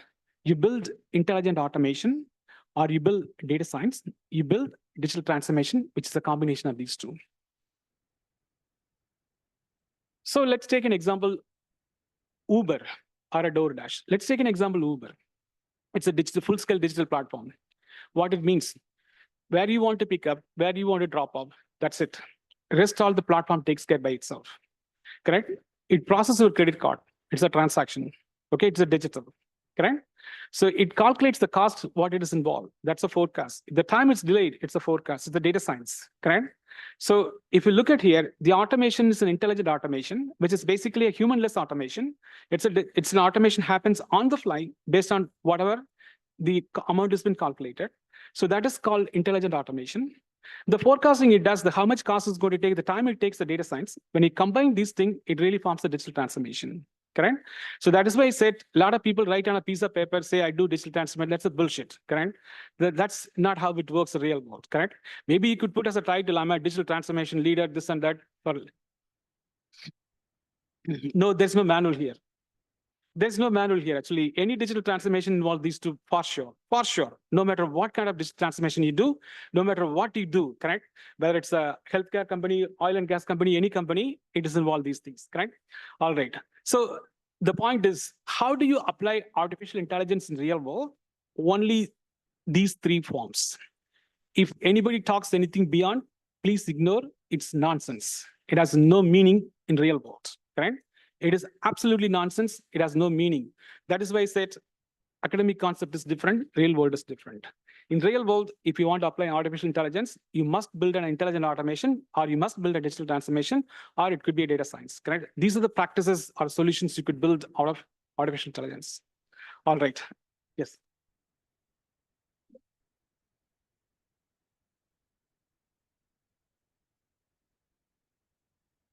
Yeah. Give me 3 minutes, I'll take a break. Oh, okay. All right. So now the next point is, okay, 1 second. I'm going to skip some of the slides. You can all understand, actually. I think some extent we talked about it, actually. So now what we are trying to understand, actually, okay, so I understand artificial intelligence. I understand intelligent automation. I understand data science. I understand, like, the core building blocks that's involved around this, correct? So using artificial intelligence, we can build intelligent automation, data science, which combines and creates a digital transformation. The next point is, how does all this possible? This is where the concept of machine learning comes into picture, correct? When I said deep learning, it is not a concept anymore, okay? It has a core architecture, correct? It has a core architecture. So here, my goal is to build intelligence artificially. So from that point of view, when I look at it, how can I build intelligence artificially? Do machine learning. That means you train, test, deploy machine learning models to achieve all these three. Whether you want to build an intelligent automation, or build data science, or build digital transformation, correct? So you use machine learning to create all these things, correct? So I forgot to tell you, I told you my definition of data science, it's here, correct? So maybe I missed it. Okay, I didn't put it here, actually. So somewhere I had it, apply science on data. Yes, I have the word apply science on data. So this is my definition, correct? So I asked you a question, what is data science and all? So my definition of data science, apply science on data, extract insights, correct? So that is what it is. Anyway, I was just trying to cross-reference. I'm going back to what I was trying to say. So now we are getting into machine learning. We are trying to connect all the dots, correct? What is a dot? What we do on our day-to-day life. That is an intelligence. How do I create that intelligence artificially? That is where finding alternate substitute replacement for human intelligence. What can I do with that? Build intelligent automation, data science, combine that to create a digital transformation. Practically, how do I implement this? It comes to machine learning. It comes to machine learning. So now we are trying to understand what is machine learning. Okay. Now we are trying to understand what is machine learning. So this connection, correct? What I'm trying to say here, correct? I found to be lacking for a lot of people. They talk a lot of things, correct? Like I said, so many things people are talking. In a simple layman where people can easily understand, I found it is lacking, correct? And that is why a lot of people not able to even go further on a certain point. correct? They got stuck, correct? It just keeps spinning there, correct? It couldn't go anywhere actually, correct? So getting to know these fundamentals, understanding this, in my view, it's most essential before you travel further into space, correct? Understand what all these things are. Now let's dive into machine learning, okay? So two things we need to understand. How the machine is learning, what the machine is learning. Extremely critical, extremely critical. Why? This is going to lead towards selecting the model, all the other processes which goes around this one. The model learns two approaches, either a statistical based approach or a neuron based approach. And that is where deep learning comes into picture, correct? Where the model learns by itself, which is like a human, how our brain works, like a neurons, correct? So that approach, if I take, it is a neuron based approach. If I'm going to be heavily driven by data, what I did, train the model, test the model, correct, using data, that's a statistical approach, correct? So where I am telling the model, learn from the data, and you go from there. That is one approach. The other approach, I don't have a way to tell you what to learn from the data. You figure out, correct? So that is more of a human, correct? I don't have any specific instruction. You go and figure out by yourself. So that's a neuron-based approach, correct? So how the model learns all the things, what we want to make the model to work, two approaches. Either a statistical-based approach, neuron-based approach. Statistical, heavily driven by data, like a simple supervised machine learning, where you give a model to the data to be learned. I give specific features, and then the label, learn from there. Second, I have no features, no label, you figure out by yourself. That's a neuron-based approach, correct? So those are the two things, how the models are learning, okay? It is very important for you to understand. Otherwise, you go back to the same thing, correct? It's a subset of this, it's a subset of that, that, it's bullshit, correct? It will not going to fly, solve problems. Second, we as a human, how do we learn? I'm sitting and talking, correct? It's my voice, correct? It is my voice. And you are watching me, that's the vision, correct? So the model learns based on vision, language, processes, okay? So what is language? The words that I use, it's a language, both spoken and written, okay? If I write something on the whiteboard, it is a language that I'm writing. What I speak, it's a language that the model learns. Second, the model learns through vision. That means you see me, you understand what I'm doing, then you learn from there. That's the vision. Processes, I ask you to do homework, okay? I'm giving a plus b whole squared equal to a squared plus b squared plus 2ab. I'm giving a plus b 3 squared, solve this one. I'm giving an exercise, you go and do it. That's the processes, correct? So the model learns these three things, correct? So don't think it model learns many things, correct? All it does, language, vision, processes. Simplify that, okay? So that is why in industry, you see this terminology, natural language processing, languages, computer vision, vision-based applications. Processes, there are companies out there, RPA companies, UiPath, Blue Prism, Automation Anywhere. These companies are heavily driven based on RPA. Are they doing artificial intelligence? Answer is no. It's instruction driven, except it's not done by a human. So that is not the RPA I'm talking. And RPA, it's driven by itself, self-learning RPA. Okay, a self-learning RPA, which is basically artificial intelligence driven, correct? So we will stop here. Two things I want you to understand. Point one, when you teach the machine, we need to understand how the machine is learning. We also need to understand what the machine is learning. How part? Statistical neuron. In statistical, you give specific instruction, input, output, the model learns from there. In neuron, you let the model figure out. That's like a deep learning.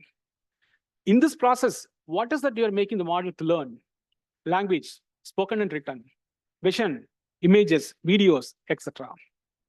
Processes, whatever we want to automate, correct? Those processes. So that is why it's called natural language processing, computer vision, robotic process automation.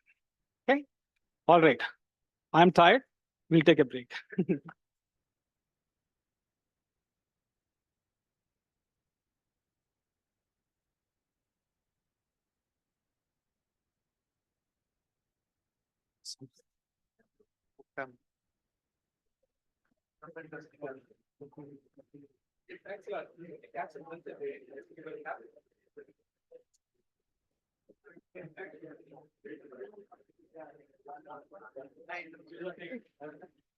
Guys, it's going to be a 15 minutes break. You can have a tea or coffee from outside, and then we can resume the session. 15 minutes break. Thank you.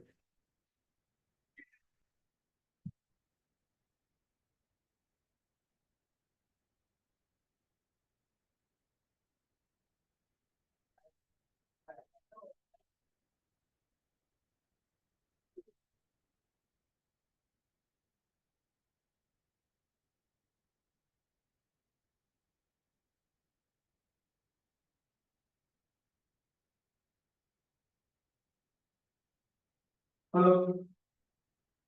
So we have the recording maybe in a meter. So what happens is we will have the recording even sometime after the next week.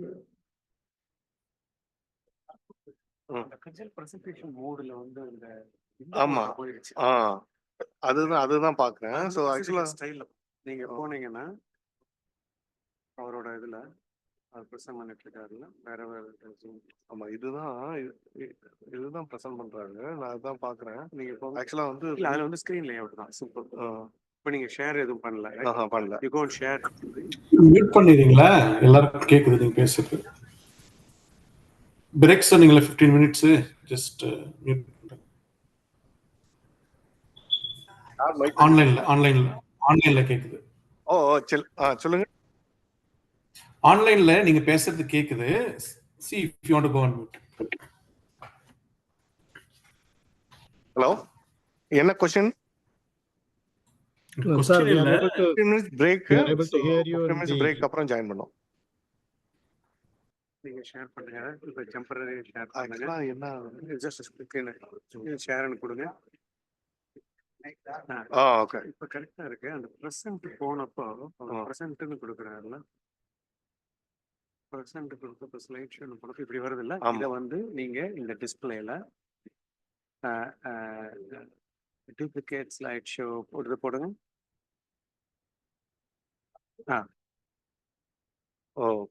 ஆனா அவருக்கு இது வராதுல்ல. அவருக்கு ஆக்சுவலா வேணும். என்ன top next என்ன வருது? அவர் நோட்ஸ்லாம் வருதுல்ல. அப்ப நீங்க வந்து பிரசன்டேஷன்ல போயிட்டு அந்த ஸ்பீக்கர் நோட்ஸ்ல வந்து அவருக்கு ஏன் ஆக்சுவலா ரெண்டு இப்படி இருந்தது இது ஓகே கரெக்ட் தான். இப்ப அவருக்கு தெரியும் என்னென்ன நோட்ஸ்.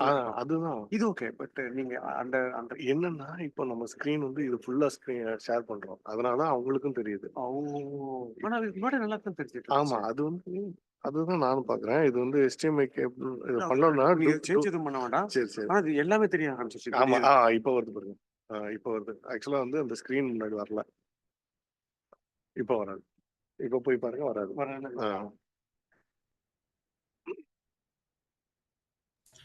இப்போ நல்லா தான் இருக்கு. நாங்க ஆன்லைன்ல பார்த்துட்டு இருக்கோம். It's good.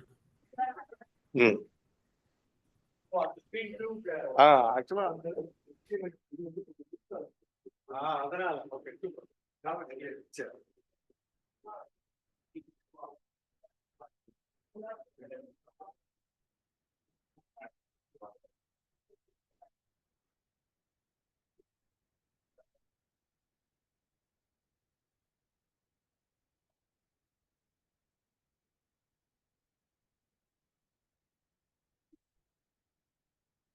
Towards resolving.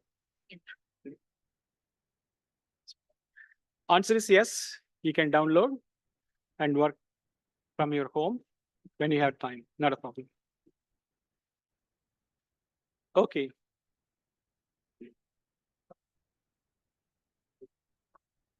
All right. Let's continue this discussion. So there are two other topics that after this I want to cover. One is the prompt engineering. Second is the vector database, correct? So I will try my best to try to complete all of those, see how it goes. Okay, so now, like I said, what we understood, what is artificial intelligence, what can we do, how the machine is learning, what the machine is learning. So we looked at what the machine is learning, 3 key areas: language, vision, processes, correct? If we connect that to a human, you can understand why we said we want an alternate replacement to a human, correct? So I'm just going back here. We as a human, correct? We see, that's a vision. We as a human, we speak, that's a language. We as a human do some work, that's the processes. So this is the reason we said artificial intelligence help you to find an alternate substitute replacement for whatever human does. Okay, in a layman term. Scientifically, it means many things. There's a lot more to talk, but like I said, the expectation is more towards solving industry problem than moving towards a research or being advanced in the space, correct? Not in that. So with that said, I wanted to quickly get to the part of machine learning so that we can understand certain aspects to this. Okay, 1 second. Yes. So let's say I decided to go and learn machine learning.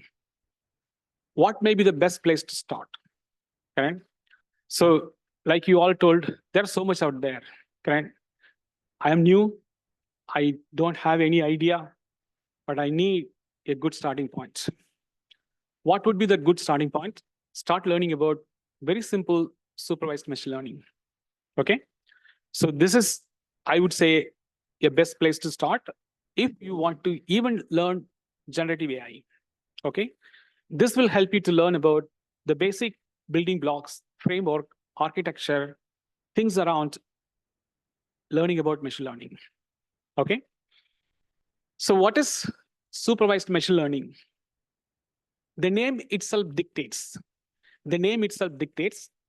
The machine is learning under guided rules or principles.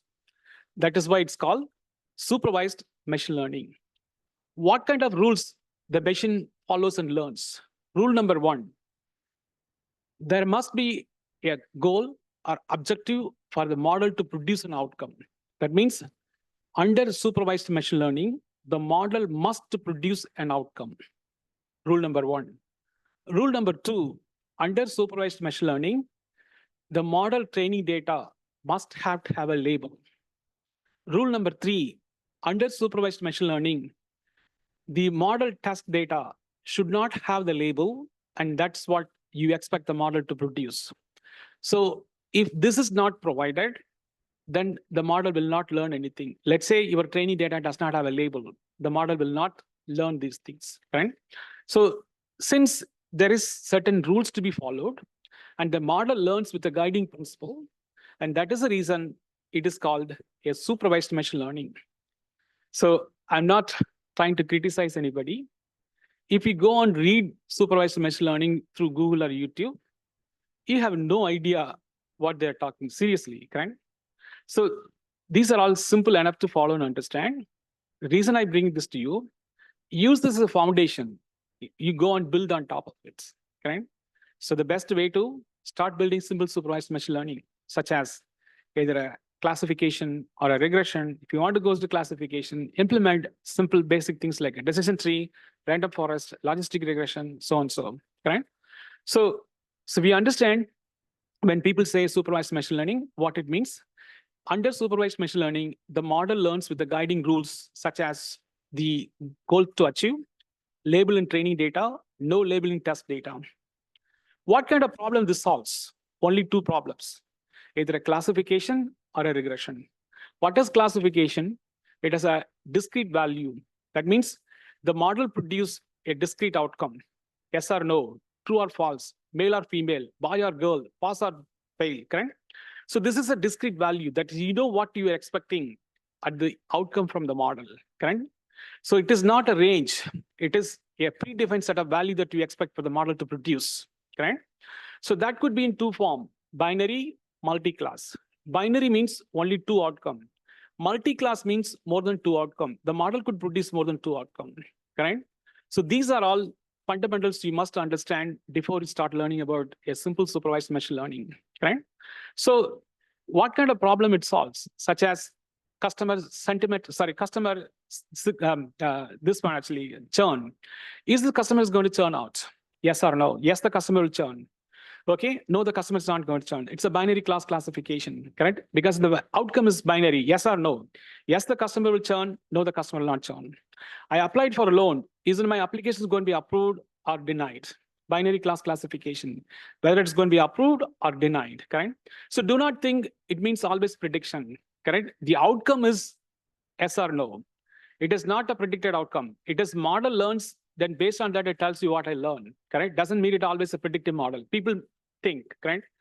Machine learning means always predictive model. It is not. It tells you what it learned, okay? It appears it's predicting, but it basically whatever it learned, it tells you based on what it learned, correct? So it doesn't mean it's a predictive model, correct? It doesn't mean it's only just prediction. That's a kind of perception. People think machine learning means always just a prediction, correct? Yes, it appears, but it is not the case, correct? So the point what I'm trying to make, the problem that what we can solve using this particular classification model, such as either logistic regression or linear regression or a decision tree, random forest, correct? These are the models which falls under this criteria of supervised machine learning. So here we have two type of problem, classification problem, where the model, you give a set of data, it learns, then you ask a question, the model tells you, is this loan going to be approved? Yes or no? Yes, it's going to be approved. Is the student going to pass or fail? Yes, the student is going to pass. No, the student is going to fail, correct? So the answer expected is going to be in two form, yes or no, which is a binary form, or more than one. What party this person is going to vote, okay? Is it independent, Republican, Democrat? It is more than two answers, correct? In this case, it is not a binary class classification. It is multi-class classification. Is the food taste good? Average, poor, bad, excellent. It is more than two. It is multi-class classification. So under classification, the model learns to perform either a binary class or multi-class classification based on the training data what we provided. Let's say I'm not interested in classification. I want to find continuous values. What is the continuous values? How much salary this person can make? 100 to 150,000. So I don't have a defined set of value. It could be any range, correct? So how much this house is going to cost? It could be 500,000 to 600,000. What is the price of this car? Okay, how long this car can run, correct? How much time it's going to travel? So these are all not a discrete value. It is a continuous value. So that is falls under regression, right? So a supervised machine learning can solve problems like classification, regression type of problem. You could imagine whatever problem that you could think, you can solve using this one, okay? So the point to understand, under supervised machine learning, the model learns based on a guided rules. So those rules you must understand. The problem it solves classification, regression.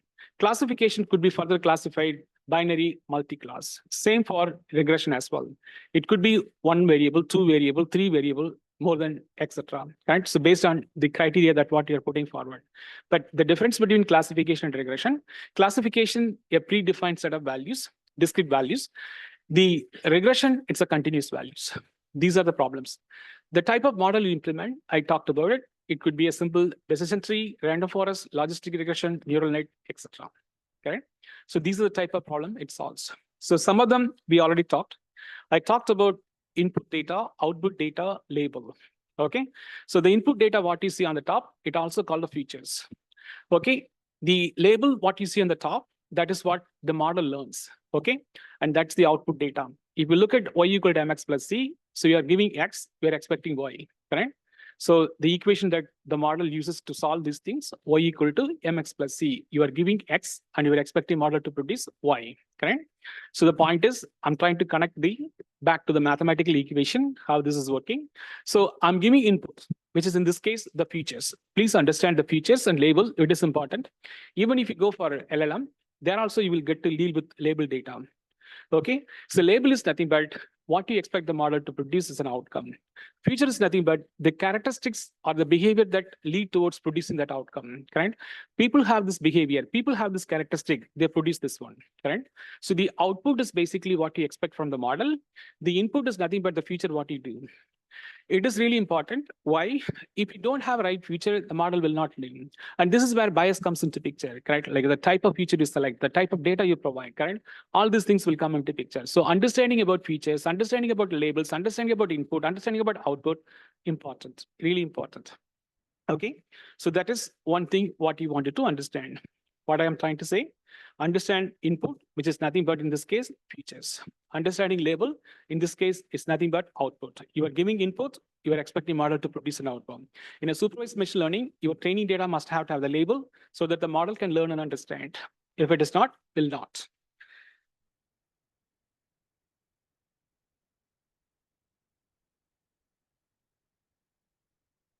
You can make it black and white. So this is where word to vec comes into picture, correct? Like, you extract feature from this one and then transform this mode into a vector form and give us a vector representation. So here I'm making it an explicit. I'm telling this column, this column, this column, correct? In a text, we won't be able to do that because the feature of each of those could be different. So that is why we transform this into a vector representation. From that, we move towards a word embedding, which will automatically extract the features and then make the model to understand. It is not direct one-to-one map like this. It is more of a vector representation, vector to word embedding. We still use the mathematical problem, but here, if you look at, you can read and understand, correct? Can you read and understand a vector representation of the same thing? No.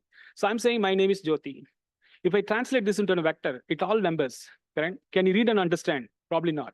But if I write my name is Jothi, you can read and understand, correct? So there's a difference between what we can read and understand. And when you translate this to vector form, you may not be able to read and understand. That is the point I'm trying to say. So features of LLM, it is there, correct? Can we make it explicit like this? Probably not. Reason, in the text, model cannot learn and understand. It needs a vector representation. When you translate into vector representation, it may not be a human readable like this. One thing like the loop back, right? We can do the loop back.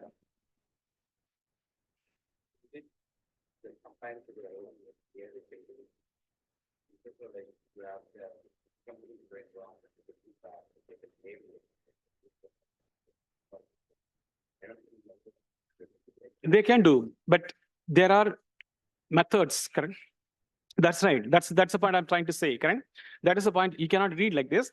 There are methods. There are approaches where you can use supervised machine learning to train LLM, reinforcement learning train LLM, and then you can also train the LLM different approaches, correct? I'm saying you can use still the supervised machine learning approach to train an LLM, but for that, it has, correct, its own methods and function to use. It may not be explicitly like this, telling this is a feature, this is a label, go and learn it, correct? That cannot be done. But the concept of supervised machine learning, can we apply on LLM to train? Yes, we can. Okay? Yes, we can. All right, let's move on.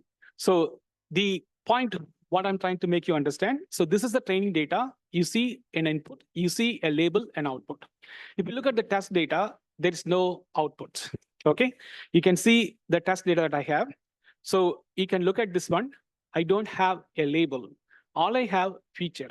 That means I expect the model to produce the label. I expect the model to, whatever you learned, I'm giving you a problem to be solved. I'm a teacher. I'm teaching you simple arithmetic operation. Okay? In arithmetic, I'm teaching you addition. 2 plus 2, 4. 4 plus 4, 8. 8 plus 8, 16. Done. I'm conducting a text tomorrow. I may not ask the same question. This time, what is 3 plus 3? Okay? You have to answer. What is 6 plus 6? You have to answer. What is 12 plus 2? You have to answer. So I'm giving a different set of data, correct? But the concept is same, correct? I'm teaching you a simple arithmetic operation. I'm telling you how to do additions, correct? So that is how it works, correct? In the training data, I'm telling the model 2 plus 2 equal to 4, 4 plus 4 equal to 8, 8 plus 8 equal to 16. In the test data, I'm not giving any outcome. Instead, I'm just giving the data by itself. What is 3 plus 3? What is 6 plus 6? What is 12 plus 12? So the model has to produce the actual answers, right? That is the concept here. In the training data, you give the answer. In the test data, you expect model to give the answer. Once it gives the answer, you compare those answers. If it meets your expectation, you determine the accuracy. And this is where true positive, true negative, false positive, false negative comes into picture, where the model and human are aligning, where the model and expected results are coming together, correct? So let's move on. So this is to make you understand, in the test data, you don't give labels. You just give the features and expect the model to produce the label or the outcome. That is the concept. Okay, so these are all some of the problems. I'm not saying this is the only problem. So what kind of problem we can solve? It is in healthcare. It is in consumer industry. So you can find out how much money a customer can spend. This is a range. It's a regression problem. Is the customer going to churn, yes or no? It's a classification problem. Is the customer going to buy this product? It's a classification problem. Is the customer going to like? Okay, so it could be a certain predefined set of value. Okay, so you could define all of those things. These are some of the examples of supervised machine learning. All right. So the next, one of the important things people talk about, unsupervised machine learning. Okay, so now we are talking about not a rule-based approach. Here, I don't have a rule. That means the model may or may not produce an outcome. Okay, can anyone tell why do I say in this particular case, the model can produce an outcome or may not produce an outcome? Priya, are you sleeping?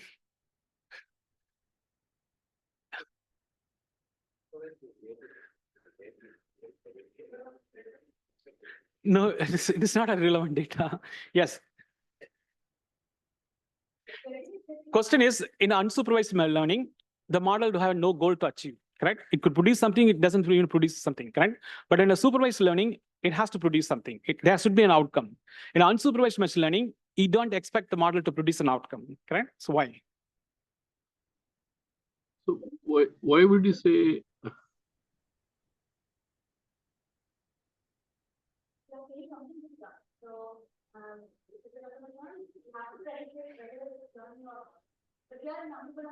Why?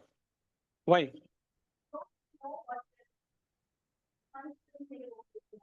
Yes. Sure. Excellent. Thank you. So to simplify this, here, I don't know what kind of data I'm dealing, correct? I have no idea what is inside the data. When I don't have what's inside the data, how do I know what I'm going to produce, correct? So that is the state I'm dealing with in unsupervised machine learning. In unsupervised machine learning, you have no idea what kind of data that you have. So that means you can expect something, you cannot expect something, but there is no guarantee that model is going to produce something. What it means to you, correct? What it means to you, this is where clustering comes into picture, correct? Let's say I'm taking the entire class, correct? I have no idea who's good performer, who's average performer, who's poor performer. I have no idea. So now I am expecting the model to find similarity, group the people who are all top performer, who are all medium performer, who are average performer. But there is no guarantee that the model is going to group the similarities together. Why? If no similarities, I cannot group anything, correct? So this is the state I'm dealing in an unsupervised machine learning. In an unsupervised machine learning, you have no insights on the data. You don't have a label, correct? Here, I don't have a label, correct? So the same concept applies for an LLM too, correct? When you read a text, you don't have a label, correct? So that is why we are applying different approach to extract features in the text and then producing labels out of that, correct? So point is, in an unsupervised machine learning, the model have no goals to achieve. That means it can produce something, it cannot produce something. Reason being, you have no idea on the data that what you have. Here, I don't have a concept of label. All I have is just the features, correct? These are the features, you go and figure out. If it found a similarity, it could form a cluster, correct? So typically, these kind of models used for forming clusters, customer segmentation, patient segmentation, patient demography, correct, etc. So these are the kind of problems we are trying to solve, correct? So this is not a classification. This is not a regression. So this is more for a clustering problem, correct? So when I say clustering, people have similar interests, people have similarities, group them together. But you have no guarantee that there is similarities. There is no interest. There is nothing that tells you, yes, it has some interest, it has some similarity to group. If it is that, it will. If it is not, it will not. Okay. No, you will get the accuracy too, correct? But how do you measure the accuracy, correct? So that is something that questionable, correct? It depends on the state of the problem that you are trying to deal, correct? That is where it is going to come down to, correct? So you still have an accuracy to be produced, but again, how do you measure? The accuracy is basically, I have a desired result, I have a model result. When I compare, I can tell the accuracy. If you already have a data set, hey, this is a cluster that I already have, and I'm giving the data for the model to form the similar cluster, yes, I can measure the accuracy. If it is not the state, see, the reason people go in this approach, I have no insights on data, correct? That is why we are going to this one. With that, I can extract insights. Then I can use this for a supervised machine learning, correct? So here, I'm dealing with the data sets where I don't have any insights. I don't have more data understanding, correct? The first step is use this one and get insights. Then go into supervised approach or whatever approach you want to do, correct?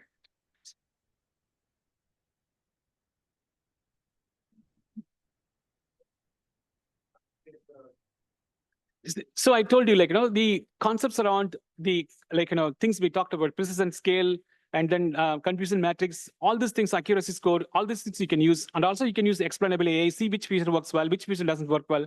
At a transaction level, you can do all of those things, kind.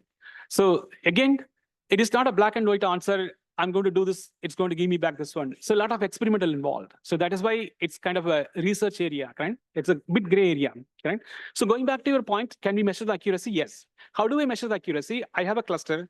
Based on the cluster, I'm asking the model to form another cluster. If both are matching, then I can compare and say what level we are matching, right? That will lead towards an accuracy. Okay. All right. Yes.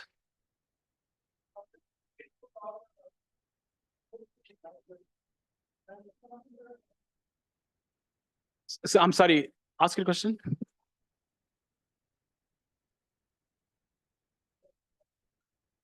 So to doing book with what? What we do with the book? So that most likely lead towards LLM, correct? Let's say I have 1,000 books, correct? I want to read this book and create a glossary, correct? So tell me what are the different type of books is available and give me a glossary of books that is in the library, correct? So how can I do that one? In that case, if you all the books, data about the books, then we can use this unsupervised machine learning to form a cluster, which is similar in nature. Let's say I have a book in mathematics. In mathematics, I have a book for calculus, vector, linear algebra. Is there any similarity? Yes. Can the model group? Yes. But do you have the data, correct? No, I don't have the data. But all I have PDF files. Can this read the PDF file? No. How do I use? That's where Gen AI comes into picture, which can read and then give you a glossary of these books. Yeah, thank you. All right, let's move on. Yes. No, there's a difference. I'm coming there. Okay, so what I'm saying actually, clustering, finding similarity, group them together. What is association, correct? So let's say the best way to understand, we have to give some real world example. Otherwise, it become very abstract. We may not be able to understand, correct? Let's say we are a family plan, family cell phone plan. Yeah, family of 4 people using the cell phone. Our cell phone usually comes around $150. But this month, the phone came about $1,000, correct? Oh my God, how did this happen? So there's only 4 people. Now we are trying to figure out who made this many number of calls. So I'm taking the calls and comparing with the bill and see which call is associated with what bill, correct?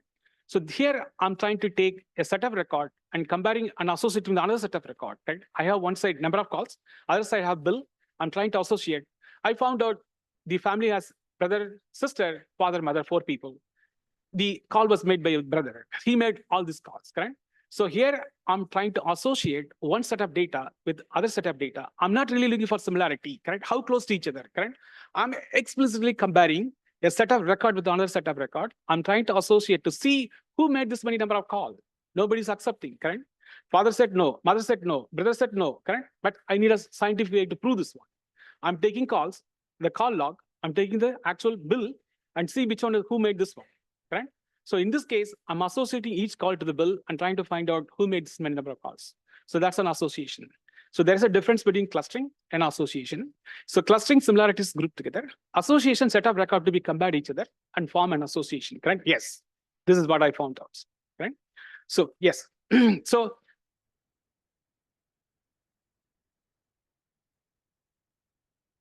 the most cost.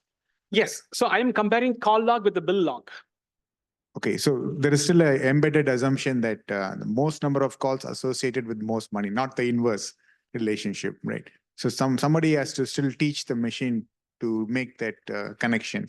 Definitely. In this case, it's apparent. If you use a model which understands association rules, it could do by itself, correct?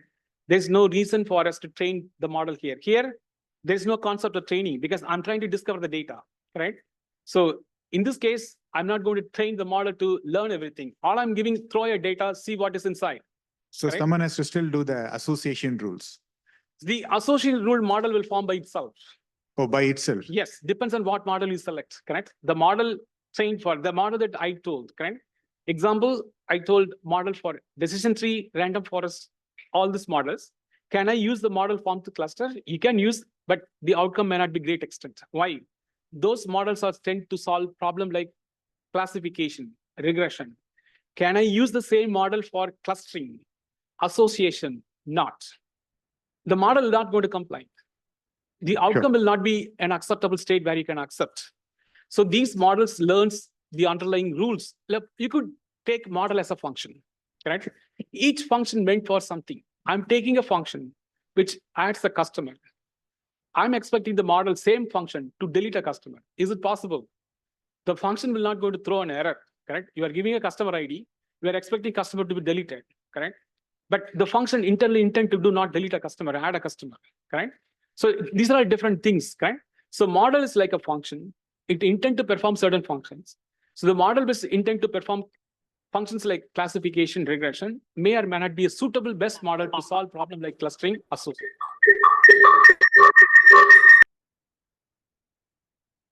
So we have to select the right model and use it actually. Okay, all right. So in this case, the problem that the model solves in the supervised machine learning, unsupervised machine learning. So the problem in this case, clustering, association, anomaly detections, correct? Fraudulent activities, correct? Fraud detection, correct? Isolation forest, k-means clustering, k-nearest neighbor. So these are the kind of models we implement in the unsupervised machine learning. Typically, people use this one to extract insights when you don't have insights on data. And this could lead towards a supervised machine learning model. If first you do this one, then you can move on to a supervised machine learning model, correct? Let's quickly move on. So if you look at both the training data and test data, no labels involved. Yes. Which of the data statements mentioned in the slide is an example for association? So I don't think I have an example here. So maybe I have it here actually, like, so these examples may not be related to association, like I said, like, so the example that I was giving actually, so I'm trying to associate, like, I don't have a specific example, but all I can tell the scenario, correct? I'm taking set of data, trying to associate with another set of data. That could be anything, correct? The scenario that I'm painting, I have one side call log, other side bill log. I'm trying to associate these two. You can take any example and then build an association matrix, correct? But the bottom line message is you have two sets of data, trying to associate them, correct? So the same concept clustering too. When I give the data, there is no cluster formed. You figure out yourself, correct? So this is basically what I'm looking for, correct? It figures out, correct? All right, so let's move on. So then if you look at here, in this case, I don't have any labels. That means I'm not giving model an instruction to learn this and produce this one, correct? I will let the model to figure out what is inside the data, correct? So that is a state I'm dealing with an unsupervised machine learning. So that is why we said you can expect the model to produce an outcome, or the model may not even produce an outcome. There's no guarantee that model will produce an outcome. So the point is, there is no goal for the model to achieve something. In supervised machine learning, it must achieve something. Here, nothing to be achieved, okay? Nothing to be achieved. All right. So this is one of the things that even LLM uses, correct? Large language model uses this one, reinforcement learning, okay? So what does reinforcement learning does actually? So we are encouraging the model when the model performs really well, correct? So that means if the model performs what you expect, I'm encouraging the model. If the model doesn't perform what it is, you're reinforcing the model to learn something, okay? You are reinforcing the model to learn something. So how do we understand this? You take the autonomous car, self-driving autonomous car. The self-driving autonomous car, correct, learns about many things, correct? It learns about how to drive, understand about road condition, understand about traffic signals. When it's red light, stop, green light, go, yellow light, slow down. It learns all of those things. It performs. So now take an example, lane change. How does the model learns? So the model is on a track, okay? It goes, let's say 50 meters per hour. But the car in front of us, it goes 40 meters per hour. The autonomous vehicle decided to change the lane, correct? So when it tried to change the lane, how do you teach this to the model, correct? You cannot simply say, because every situation is different. So what do you mean by every situation is different? If there is no car on the back, I can change just like that. But when there is a car on the back, I have to be very careful. But there's no car on the back, but there's another car on the right-hand side that could come in this way, correct? It is possible. So how do I teach all these things to the model? And this is where reinforcement learning comes into picture.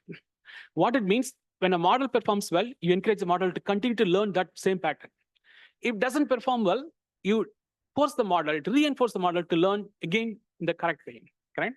So let's take an example. The car is on a constant speed. It's going on a 50 miles per hour, but there is a car in front of this autonomous car. that is a bit slow. That's about 40 miles per hour. This car decided to take a lane change. It looks at both back and forth, side and side. It sees there's a car on the back. It's about approximately 20 meters away from me. I decided, okay, it's 20 meters away from me. I'm going to change the lane. It's successful. That means it is successful. You are encouraging. That means next time when you change the lane, make sure it is 20 meters. There is no car behind you less than 20 meters. Okay? If it is less than 20 meters, do not change this one. If it is more than 20 meters, you can change it. So the second attempt the car is trying to do, this time, the second situation, it changed the lane, but again, there's another car in front of me. That goes 30 miles per hour, but I'm in 50 miles per hour. I want to change the lane. Now I look back on the back side, the car behind me is 15 meters close. I decided, okay, let's change it. Now I got into an accident. So this time, the model didn't perform what I expected. I'm reinforcing this one. Okay, so now the model goes back and learns again, correct? So what it learns again, it reaches a state. What would be the optimal state for me to change the lane? Is it 10 meter, 15 meter, 20 meter? It has to learn. Until that state, you are reinforcing. Okay, so that is why it's called reinforcement learning. To train a model reinforcement, there are many things involved. You have to have the actual learning environment where the model is taking place. Second, the agent, who's going to perform the task, the car by itself. And the second is the actual task. What is the task we are going to perform? Teach the model to learn. In this case, changing lane. Then positive score, negative score. What is positive score? Every time the model performs well, you give a positive score. Every time the model not performs well, you give a negative score. So these things really needed. So it is not like opening Google Colab, adding some Excel file, building a regression model, and seeing the outcome. It is not that. It's a big deal. Okay.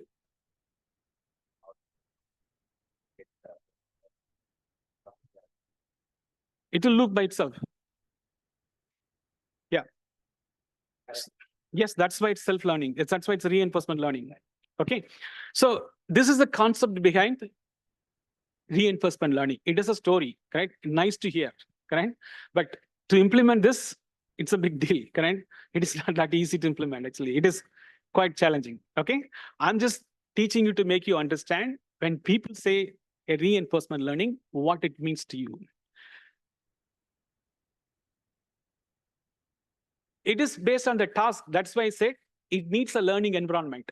In this case, what's a learning environment? The road condition, the road on which the car is driving, that is the learning environment. What is the task that it's performed? Learn change. Who's performing agent? Whose agent? Car. What is positive score? Every time the car successfully change the lane, positive score. Negative score, correct? The car is not performing as expected. That's time a negative score. The idea behind increase the positive score to a state where you feel comfortable, correct? The model constantly perform towards a positive score, correct?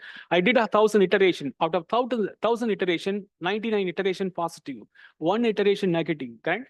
That is the confidence level you want to build.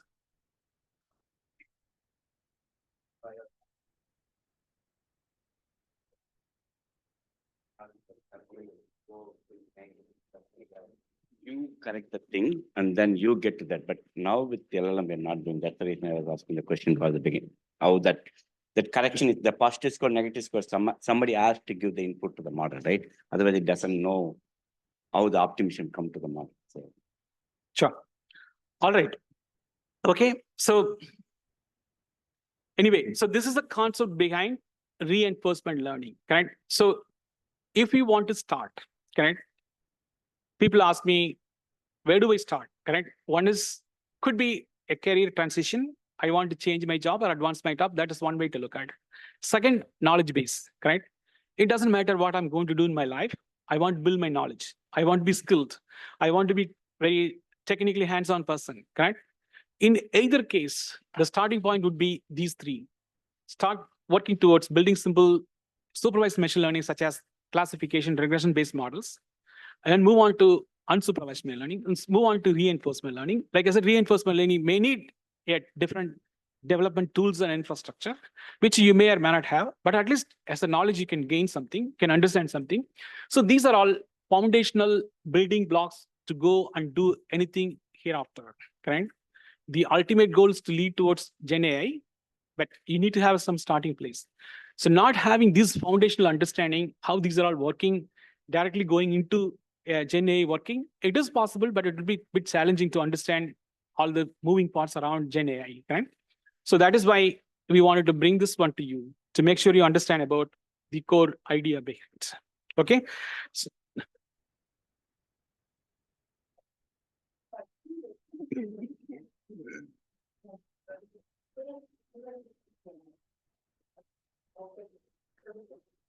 So as a concept, I would agree. Like I said, the deep learning has its own architecture, right?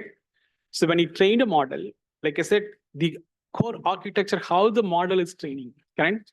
The supervised, unsupervised reinforcement, it is more of a concept, correct?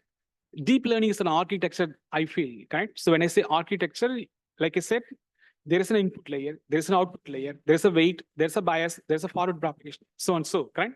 So these are all the architecture on which how the model is built. Here, I'm not talking any architecture. I'm just telling some concept, correct? So can a deep learning model used for this reinforcement learning? Yes, you can, correct?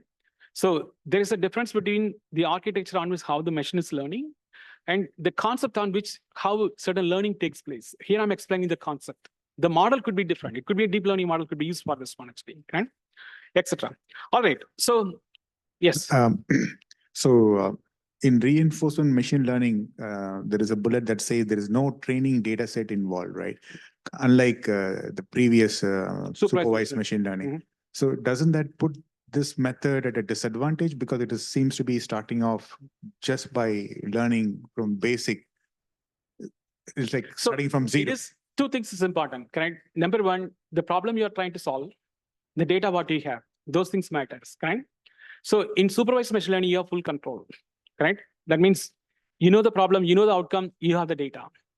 So here I'm kind of getting into a territory where I have less control, correct? So when I say less control, I have no control on the data. I have no control on how the model is going to learn and perform, correct? So there I have enough instruction for the model to learn and understand, correct? If something goes wrong, I can tell the model, or I can feed the data, make the model to learn from there. So these areas that I'm dealing with reinforcement learning, I have limited control on data. I have limited control on how the model learns and performs.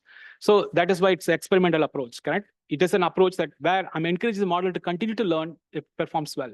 If it doesn't perform well, I'm discouraging the model, go and learn again, go and learn again. So this is good for use cases where either we don't have data or we have bad data. Is that correct to say? You could say that, but again, it all depends on the problem too, correct? Like, what problem? It's not all problem can suit for reinforcement learning. So it also depends on the use case that you are kindly dealing with, actually. Yes. Thank you. So the model selection process. One question. So in this, each step, it is taking a decision, right? So is that a binary decision it is taking at each step? Can we say that? So it could be binary. It could be, like, if when you say binary, yes, I'm going to change lane. No, I'm not going to change lane, correct? Or it could be a decision more than binary, correct? Yes, I want to take. No, I don't want to take. I'm not sure. When I say I'm not sure, I'm still learning. I'm not sure. Now it is not a binary anymore. It is more than two, correct? So we cannot simply classify the decision it takes binary in form. It depends on the circumstances, problem, and situations. So that is why you have a learning condition, learning rate, you have a learning environment, etc. Okay. Thank you. All right. One question I would like to know what is and how you differentiate between in clustering between association and segregation. I know segregation is just putting together. Association is associating. In association, what is that other element that makes it different from clustering? I mean, from segregation. You mean to say clustering and association? Yeah, in between clustering and association, what is that makes it different from segregation that it becomes association? Is it 3 elements other than 2? So let me make sure I understand the question. So I have a set of data. I'm trying to find whether this data set give me a cluster or an association, correct? Is that the question? Right. Right. So if it is a cluster, we know it is putting all like things together. But in association, is associating. What is the base it takes for doing the association, which is different from clustering? Yes, that's what I'm trying to say. Actually, so I have a set of data. I don't know whether this data is going to give me a clustering or association. So how do I know this one, correct? I believe that's what you're asking. Yes, Okay. yes. All right. So the point one is depends on what model you select. Okay. It depends on what model you select actually. So if the model is known for association, it will lead towards applying that algorithm first. Okay. So let's say I'm using k-means clustering. K-means clustering is primarily tuned for forming the cluster. Okay. So k nearest neighbor, it is more towards clustering. So depends on the association model. Let's say I build my own model called Jothi model for association. So that model, it doesn't care about clustering. It will try to match set of record. Okay. So for example, when you form a cluster, you don't know how many clusters is there. You start with a random number. What is a random number? I'm going to start with 3, or I'm going to use something called an elbow method. So those methods will give you a scientific way to identify number of cluster. So let's say the model I built, which is more towards identifying association. So the first model will split the data set into 2 sets and randomly split them, correct? And take one set and try to compare with the other set, see which one come close to, which are all set of record comes close together. And why it is coming close together actually, because of these features, correct? So when I say these features, correct, I have one data set, I have people with diabetes. I have other data sets, people with has diabetes with the severity of illness high, and other set is low. So these are the things I am thinking that I want to associate. I have a data set which has all the people of diabetes. Now I want to find out an association between people. What does that mean? Based on the severity of illness. So how do I do this one, correct? I'm not forming cluster, correct? I already know these people have diabetes, correct? My goal at this point, find out the severity of illness within the diabetes people. So I'm going to randomly take a set of data and see who has the severity of illness high. How do I know that one? That is based on the feature that in the data sets. So I'm trying to compare the severity of illness and see which one is coming. So my goal is to divide them into either high or medium. Okay, so that is what I want to associate, correct? So these people have high and these people have a low. So I randomly start with some number to form the association based on the severity of illness. Then I will see how it's forming. Okay, so that is how I will evolve, correct? So the point what I'm trying to make, it depends on the model trying to implement. You start with a random number and see how it comes out. And then based on the outcome, you can evolve them. You can optimize, you can evolve from there. Is segment a subset of association? Randomly segment, okay? Randomly segment, correct? Like to start with randomly segment them actually, correct? When I say randomly segment them actually, so at this point, all I know the people have diabetes. What is missing? The severity of illness. When I say severity of illness, how severe they are. I want to associate the severity of illness and then form the association between the people who has high and people who has medium. Then you cluster it. So association decides how to cluster. I'm not forming a cluster, correct? I'm not telling the model to cluster them. I want an association. I'm not telling that form into 3 categories or I'm forming it into 3 groups, correct? Okay. To associate. I want to see the pattern between the high and medium people. What is that I'm seeing here, correct? How does the high people has a diabetes high, how they are looking? That my intent is analyze severity of illness. To analyze severity of illness, I want to form an association between these 2 people, which I don't know at this point. I think the question for a long time has been looming around association. In a simple term, if you want to understand association, it's a market basket analysis. If I go buy a milk, I always might buy it along with the bread. So that's the association that a machine is learning. Okay, when I come into the store at this time in the morning, I always buy egg, milk, and bread. So that's the amount of intelligence that goes with the association. And I think one of the question was like, what kind of algorithm? That is the A-rules algorithm. Apart from K-means are used for more for classification, but A-rules is clustering. Yeah, K-means for sorry, clustering and this thing. But as for association, there is a totally different kind of algorithm which is used. I think that's where the question was going. I hope Thank you for Thank you very much. Yes, Thank yes, yes, That's yes. fine. That's fine. Thank you. All right, let's move on actually. So the topic that what I wanted to cover, basics kind of ends at this point. So I want to move on to the next topic so that we can understand. Okay, so I'm going to stop this one. So the next one, two key topics that I wanted to cover. So one is on more towards prompt engineering. The next is on vector database, correct? So let me start with the vector database, and then I'll go to the prompt engineering first, actually. Okay, I'll come.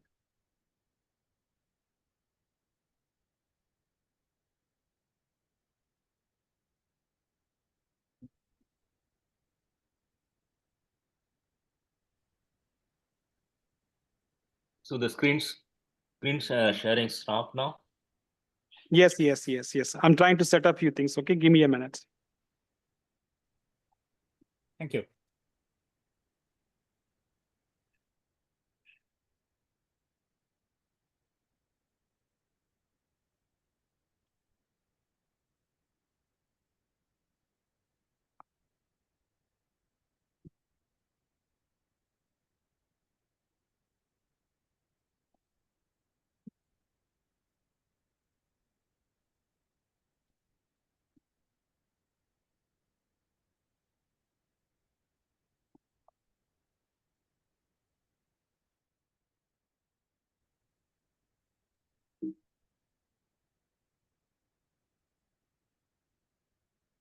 All right.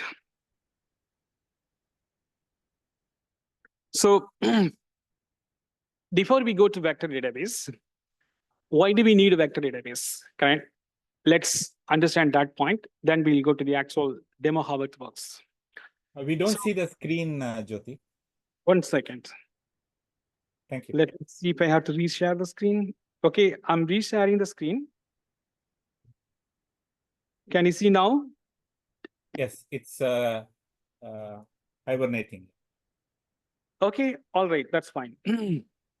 So the number one reason why we want to go for a vector database, point one, if you look at the presentation, so we want to store the data in vector format. Why? It's easy to analyze, search, and process. Like traditionally, what we know, if you are dealing with Oracle, Microsoft SQL Server, DB2, so and so, it's a relational database. It stores in rows and column format. We can easily use SQL to retrieve this one. But when I retrieve data from Oracle, SQL Server, or DB2, it doesn't perform a similarity search. What it means, correct? Words similar in nature, correct? I'm looking for a food, correct? I'm not just looking for a particular food, but any food in this area, I need to get everything. Okay, if it is a SQL database, I can say, select restaurant name from restaurant table where zip code equal to this, correct? It gives you all the restaurant. But it is very static information. Okay, what it means, if anything got changed, you still have to go back and change your SQL, correct? It doesn't build any way to storing related information together, whether it is a text or any other form, correct? So we have a limitation. I cannot store a video in a SQL, in an Oracle and run a SQL against this. I cannot store an image, run a SQL against this one. There is a lot of limitation in the current database management system, what we are dealing, correct? So number one, it has a limitation, the type of data we store. Number two, it has a limitation, how the search is going to be performed, correct? It is kind of very static. It has limitations that is involved. How do we overcome all these things, correct? So one is, I want to store data of any form. I want to store either image, video, audio, text. I want to store all, structure, unstructured, everything I want to store. At the same time, I want to find similarity to search together. That means not a static search, something that similar in nature. That means I'm looking for a product which has similarity in the functions of the product, correct? A product which has a similar function, I want to retrieve everything. I don't want to retrieve just product which is a hard-coded rules, correct? So this is what, it stores information in a vector form. And second, it clusters, groups the information together when it forms the similarities, correct? It enables the similarity search. And what it does, this powers LLM, correct? This enables LLM. It translates image, video, text all into a vector form and store regardless of what structure it is together. So you could retrieve them through a similarity search, correct? That is why we wanted vector database at a high level, correct? So now let's understand practically how it works. Then we'll come to this journey of learning this concept. So I'm going back to the demo. Okay, hopefully you are able to see here. So this is a demo that we built to make people to understand. So if you wanted to learn and understand vector database, how you can perform operations in a vector database, definitely we have the source code for this. We'll share with you. It is not an easy task. It's quite extensive. So here I'm trying to select database. These are all open source. Whichever database you want to work, it is available. Okay, it is not something we built. We are using an open source database. I'm selecting this guy. Okay, so now what I want to do, I wanted to basically perform different database operations. I want to perform insert, modify, delete. I'm going to select insert. Now it is asking what kind of data it is going to be, correct? So this is the challenge I set. If you are dealing with Oracle, mostly it's a text base, correct? Like, you are loading, you are saving data in a text base. Here, I have an option to deal with all type of data, image, text, whatever. I'm going to go ahead and select text.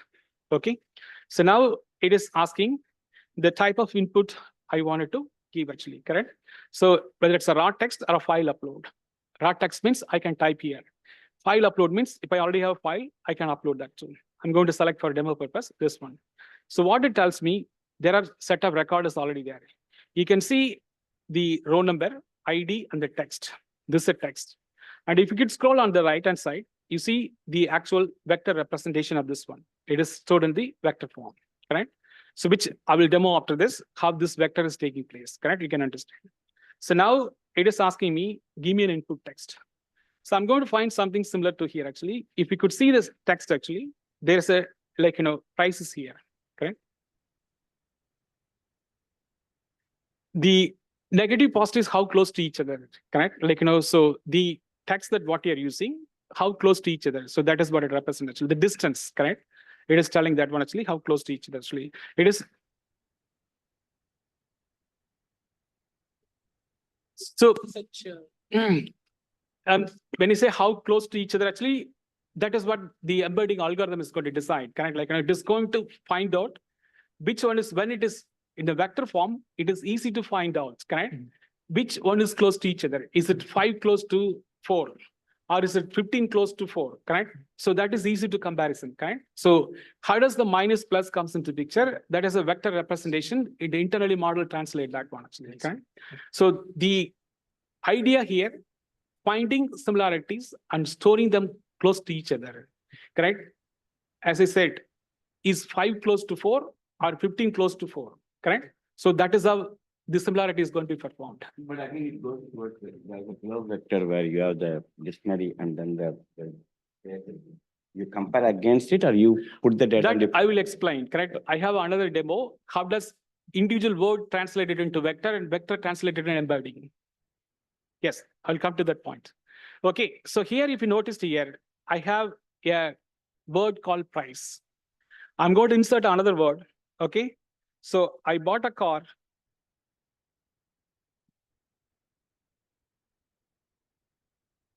And I paid high price. So here you see the word price, correct? Here you see the word price. Already there is a price in this one, correct? Like, you can see there is a price here. I will go ahead and save this one, okay? So now I'm trying to save this one. So this is going to get saved. So you see at the top, I have 3. Now I'm going to enter, if you look at here, the one that I entered here. So this is the text I entered. It internally translated into vector form. It's stored here. So now I'm going to do a similarity search. In the similarity search, I'm going to all tell price, okay? So I'm going to say price. So here, I'm not giving a static where clause condition, what we do in a typical SQL statement. Instead, all I'm telling, I need anything close to price, okay? Anything close to price. When I do search, it's going to bring back anything close to search. It ranks, sorry? Part of the, like where you have, see when you create this vector file, right? The way we do That's why initially I was asking where you don't do any pre-processing, anything, just store. It does pre-processing. It has a That is why I pre-processing. said I will explain that later, correct? Okay. So after this, I have a demo. I will show you behind the scene how it works, correct? So here, I'm just trying to show how does vector database performs. So if you look at here, it found price here and also found price here. And this is very close to associated to the price, ranked number 1. And this is ranked number 2. Okay, rank number 2. It doesn't directly correlate to price, but it found the word price. And this is the concept behind similarity search. Okay, so this is what we are looking for in LLM, in large language model. So this is very text based.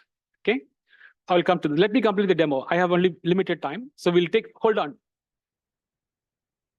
Okay, I'll come there actually. Wait, let me complete the demo. I'll come to that point. I do have that demo other piece. Then I also have time to cover it like vector database, sorry, prompt. So I'm running out of time. We'll come back to this one actually. So this is on a text base. Okay, now let's say I want to do a similar search for an image. Okay, so I'm going to deal with right now, not a text. I'm going to do an image. I'm just going to refresh, clean up everything. Okay, so when I go back, I'm going to select the model that my database that I want to deal. This is a database. And the operation, I'm going to select delete right now. So that is the one I have, like, a search function. So I'm just going to go ahead and select an image. So it already has 2 images. You can see here, it has 2 images, correct? So what images it has, I will tell you. So this has an image of different type, correct? I'm just going back to the actual demo file. So this is the image that I have here. 1 second. So the image that I have in the database, it's different image. Okay, so here you can see the image that I have. So one is an orange of this type. So this is an orange I have in the database. So this is an image. Another one is watermelon. So you can see that image, it is this one. Now I'm going to give a different image, but very similar to this. Okay, and then ask the model to do a search based on the image, correct? And look for similar images and find that image close to the search criteria and bring that image back. So I'm going back to the model. So here, the model already have 2 images, which I demonstrated. So now it's asking me, give me the model, the image that what you want to search. I'm going to select this guy. So I'm going to go back and then look for the image that I wanted to search. So it's going to display that image. Here you can see a piece of orange. That's the image I wanted to use. It is going to display the image. Okay, so you can see this is an orange, different than the actual image that is stored in the database, correct? So I'm going to do a search. When I do a search, it's going to bring back the image that is in the database, correct? So here is the image that is in the database, correct? So here, it is not a text, it is an image-based search, correct? So similar images could be retrieved. Let's say I want the other image, which is watermelon. So this is watermelon, very close to the other image. So this watermelon is different than what is stored. Now I'm doing a search. It brings back this one. So this is close to each other. It brings back based on the similarity that what it sees here. So this is used for when you search images. If you want similar images, you could bring them back actually. Now let's quickly run video. Okay, so I also wanted to use other type of operations, not text, not image. Either it could be a voice or it could be a video. So I'm going to select the database and I'm going to select the operation. I'm going to select delete now. So now the data type could be voice. Let's do voice now. I'm going to select voice. There are 2 voices already there. Okay, so what voices? It's different than what I'm going to give actually. So I'm going to select a voice. Okay, so this is 2 voice. So one voice has information about economics, another one information about sports. So that is the information. So this is not the actual voice that is stored in the database. So this is a sample voice. I'll play the voice as well. Okay, 1 second. So I'm going to play the voice too. So this is the voice I have it actually. So now I'm going to play the voice.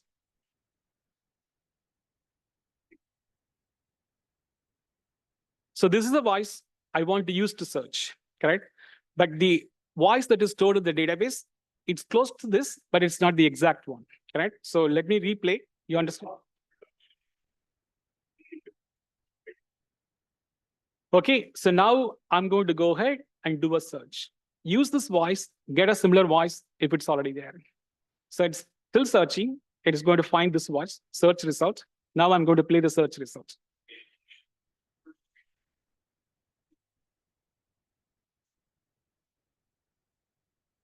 So this is the actual voice stored in the one actually. So now let me select the other voice. So this is another voice. So this has information about a sports, correct? It is not about economics. It's not about a price. So it's about sports, correct? So I'm just going to go ahead and then bring this one. So let me play this voice.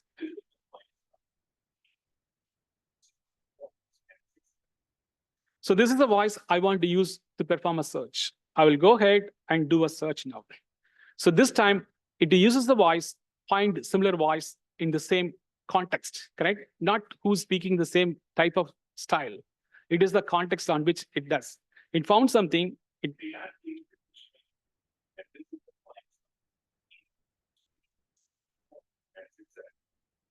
Okay, so this is based on a voice, correct? So similarly, you could also perform videos too, correct? So I have a video stored. So this is why people need vector database, correct? So people need vector database where you could perform any type of operations on text, image, voice, and video, correct? So you can store and retrieve much faster and quicker. So I'm going to bring a video here in this case. So the type of data that I want to deal, a video. So here, there are 2 videos already stored. Okay, as needed, we can play. So I'm going to select a video, which is something, a piece of it. Okay, so here, part of the advertisement, it's an advertisement, correct? So this is a video that I have it for an advertisement. I'm just going to play this.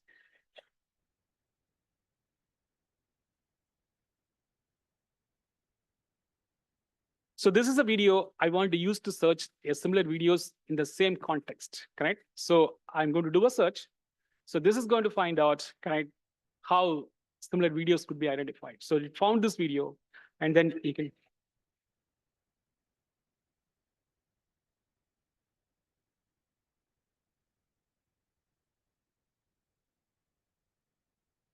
All right, so this kind of gives you an idea, why do we need vector database?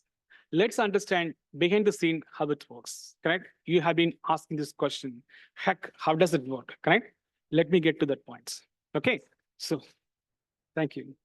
So all I can tell, if you go on Google, read some book, this level of clarity, I can bet you wouldn't get anywhere in the world, correct? And this is what you have to say thanks to my team, correct? They are the one build this one. So the guys who's in the call, they are the one build this one. So we know for sure, correct? If you read material, if you, like, doesn't matter how much time you spend, it is so difficult to understand all these things, correct? Yeah, it is something that what we feel industry is lacking. So that is why, heck, we want to build this one, correct? We want to do it actually, correct? So it took some time, but everybody appreciate what we done for this one. So whoever looked at this, they understand this. So this is the reason why we need vector database, correct? So people who worked in Oracle or Microsoft SQL Server DB2, nothing against you. But where industry is going, this is the approach we want to do. In a single database, you can store anything, voice, image, text, and you can perform any type of search, no limitation. Can I do in Oracle? No. Can I do in any other database? No, correct? So that is why almost all LLM applications needs a vector database. So learning the skills, understanding the skills is most important, right? How do you work with a vector database? I just demonstrated a search function. You still have to understand about how to perform other functions, which I'm not able to demonstrate due to time. How do I insert image? How do I upload image? How do we modify image? How do we delete image, correct? So these core functions of working with the vector database, insert, update, delete, search, must. Okay, without that, it will be something that, like, you could say I know this, but practically impossible to build applications, correct?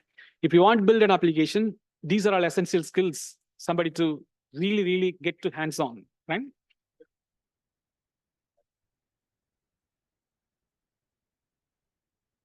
Any other thing ready-made available, the vector data itself? It's very hard to get it. With my knowledge, I do not know. Okay. I do not know. Readily available stuff. People say readily available, but when you go close, what is that meaning? I don't know. No. Yeah. No. I was saying that the one of the closest what I used, the glow vector, which has all the dictionary, right? For example, for English to understand, the glow vector is one of the impact. What I know, it has all the embeddings and it has everything, but that's why I was asking if anybody used. Yeah. All right. So now let's understand. Yes, sir. Yes, sir. With all this better area, is the deep state happening? Is there a way to find out if the voice or That is very simple, easy to figure out, correct? Is this content produced by a human or a machine, correct? If that is what it is, we do that. Reason we do that, when we give assignment to the student, we need to check this one. We need to check plagiarism, and we also need the authenticity of content produced by the student. Is this something that the student created or a machine created? So we have an algorithm which classifies whether the given content produced by a human or a machine, and also tells what percentage of the content produced by a human, what could produced by a machine, correct? It tells you that actually. So we have an algorithm which we use for our platform. I'm sure there is something out there which maybe an industry-wise usable model we could use to detect whether it's a human or a machine, fake or a true, etc. Okay. So what is the vector database you use? Any MongoDB or something like that? What is the demo purpose? What vector database you use? Can you see here? There are two databases that you can see here. So these are the open source databases that you see. So that is the one I'm using. Those are embedded. Yes, those are the one we are using, but there are many. There are many out there. You can use any of them. Okay, thank you. All by us. Yes, we build everything. Okay, so it is just raw material, correct? It doesn't come with any of these operations. All the functions we build, insert function, update function, search function, storage function, it's all built by us. So that's a embedding, correct? Like, which I'm going to show now. Okay, so everything stored in the vector representation, correct? Like nothing stored as it is, correct? So, but in terms of the actual coding behind the scene, we've done every coding that is involved, correct? Such as reading the file, understanding the image, and then insert, update, delete function, search function. Those are all done by us. All right. Let's say, what? 1 gig worth of text file. And then try to search something within the text file by just giving. It works in terabytes, correct? 1 gig, nothing. Oh. Yeah, it works in terabytes. Okay. Oh, my question is whether even just upload a text file and give a search criteria. Yes, yeah. I'm saying both the case, correct? Both the case. The backend storage, even the input what he gave, correct? So whatever input he gave, it will take, correct? And then try to work. So that is the reason people go on to this approach, correct? There is no set criteria. You have to give this or you have to give that. Whatever you upload, it understands, deals with that. Okay. All right. So we have limited time. So let's quickly. So how the data is stored? Different types of data is stored in the vector because you're storing text, image, video, right? How it is being stored? I'm going to store that now. Actually, I'm going to demo this right now. Thank you so much. Yes, how the backend of this works actually. Okay, so how the backend of this works, and that's what I'm going right now. Just a second.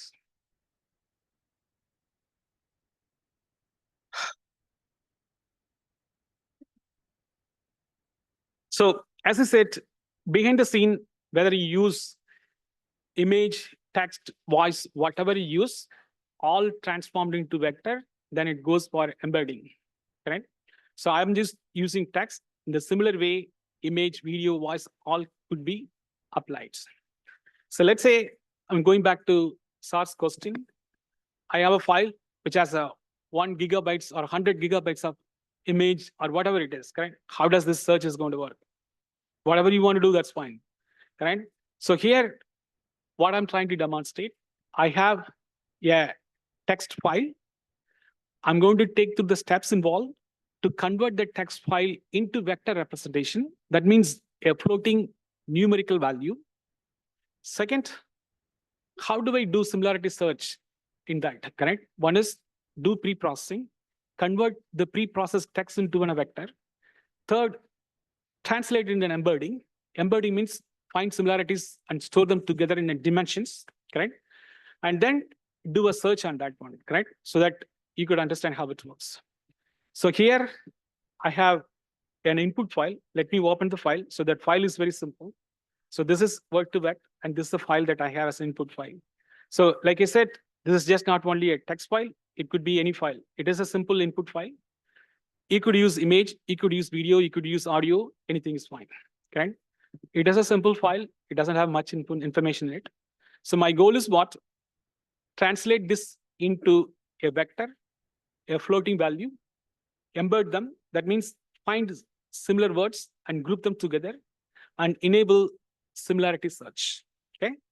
You can take this as an example and build for anything that you want, correct? An image or a text, whatever you want, correct? Let me go back to the demo. So it is asking the input file. I will go ahead and select the input file. So I'm just going to select the input file. So this input file. So I'm selecting the file. So once I select the file, so now the file is here, okay? So it is asking what model to implement. I'm not using BERT. I'm not using word to vec. These are all industry standard model. I'm going to use whatever, it will work for all the model. I'm going to select this model. So this is a model, behind the scene, it performs what I want to do. So it is asking pre-processing. So what pre-processing? It varies based on the data that you are dealing with. In this case, I'm dealing with a text. There's a lot of blank spaces. If you see the file, so you can see what the file is. It is not correctly organized. There is blank spaces, there is uppercase, there is a lowercase, there is spaces not evenly constructed. I want to clean up this, get to a point where I'm able to convert this into a vector representation. I'm doing a data pre-processing. So the data pre-processing, it's asking what I want to do. I want to convert everything into a lowercase. So this will convert everything into a lowercase. It is brought into a lowercase form. Done. The next, it is again asking for remove any punctuations. I'm going to say remove punctuation. These are text pre-processing. It is not a model job. It's just a programming that you need to implement. It will take care of. The next, it is going to basically remove any white spaces. I'm going to remove any white spaces that is involved. So the point what I'm trying to say, you do have to do pre-processing. You cannot take everything and just convert into a vector representation. So this is a pre-processing step I'm doing to remove things that I'm not in a need, correct? Such as either a white space, blank space, whatever it is, I'm getting rid of it, okay? So in case if there's any stop words, I want to remove this one, correct? Like, the words which doesn't make any meaning to me, I want to get rid of those words. So now I'm done. So I'm going to split this into sentences, correct? Into a meaningful sentences, correct? I'm done. So these are the meaningful sentences I'm creating based on this. So this is basically now ready to translate into a vector form. So what I've done so far, it's pre-processing to making sure the text is in the form that I can perform vector representation, translate this into a vector form. So this is where the model that I selected, it is going to use. So this model I'm going to use. So this is going to basically convert into a vector representation. So here, I am going to translate everything into word to vector form. So these words are represented in vector form, correct? So it is no longer in the same meaning that what you see, it is in a different vector representation. Now I need to store them close to each other. Okay, I'm just going to select embedding. So this is going to form. Okay, so now I found a word. Let's say so I'm finding a word. Is somebody talking? Something like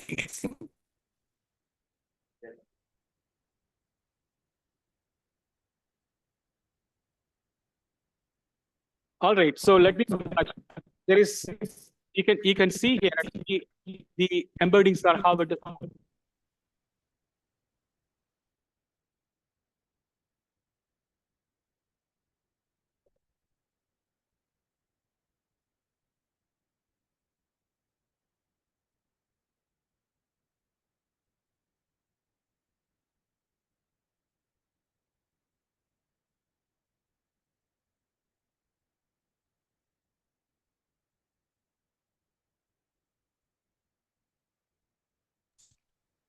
I think you're muted, Jothi.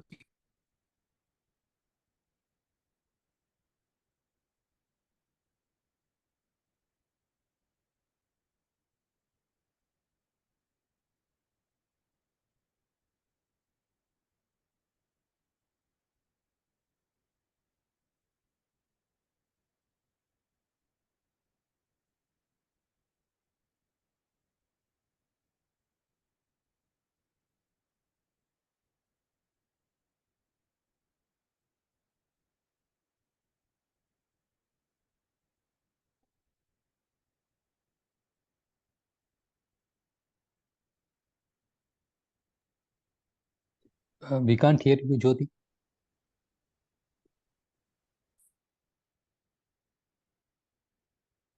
If we can.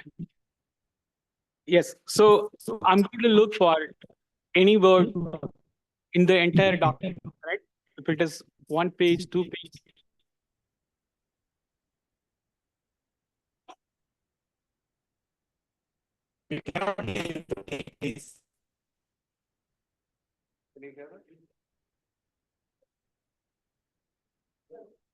So Reddy, can you mute your mic? I think echo is coming from your end. Okay, I'm sorry. I don't know.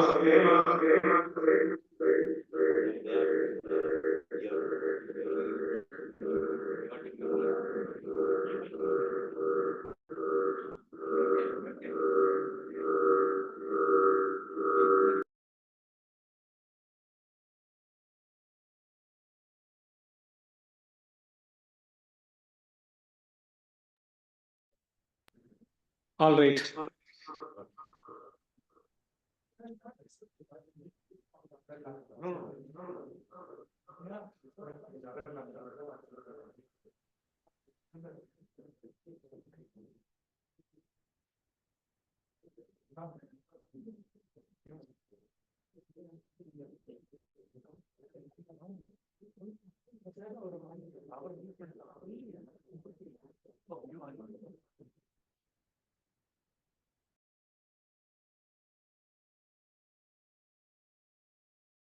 Can you hear us?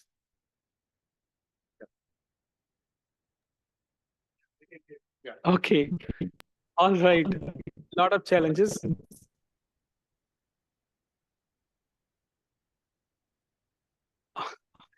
Okay. So let's try to continue this. Yeah, my question was, is it something similar to indexing?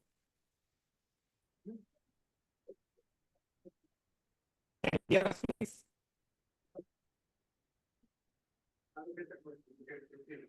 Okay.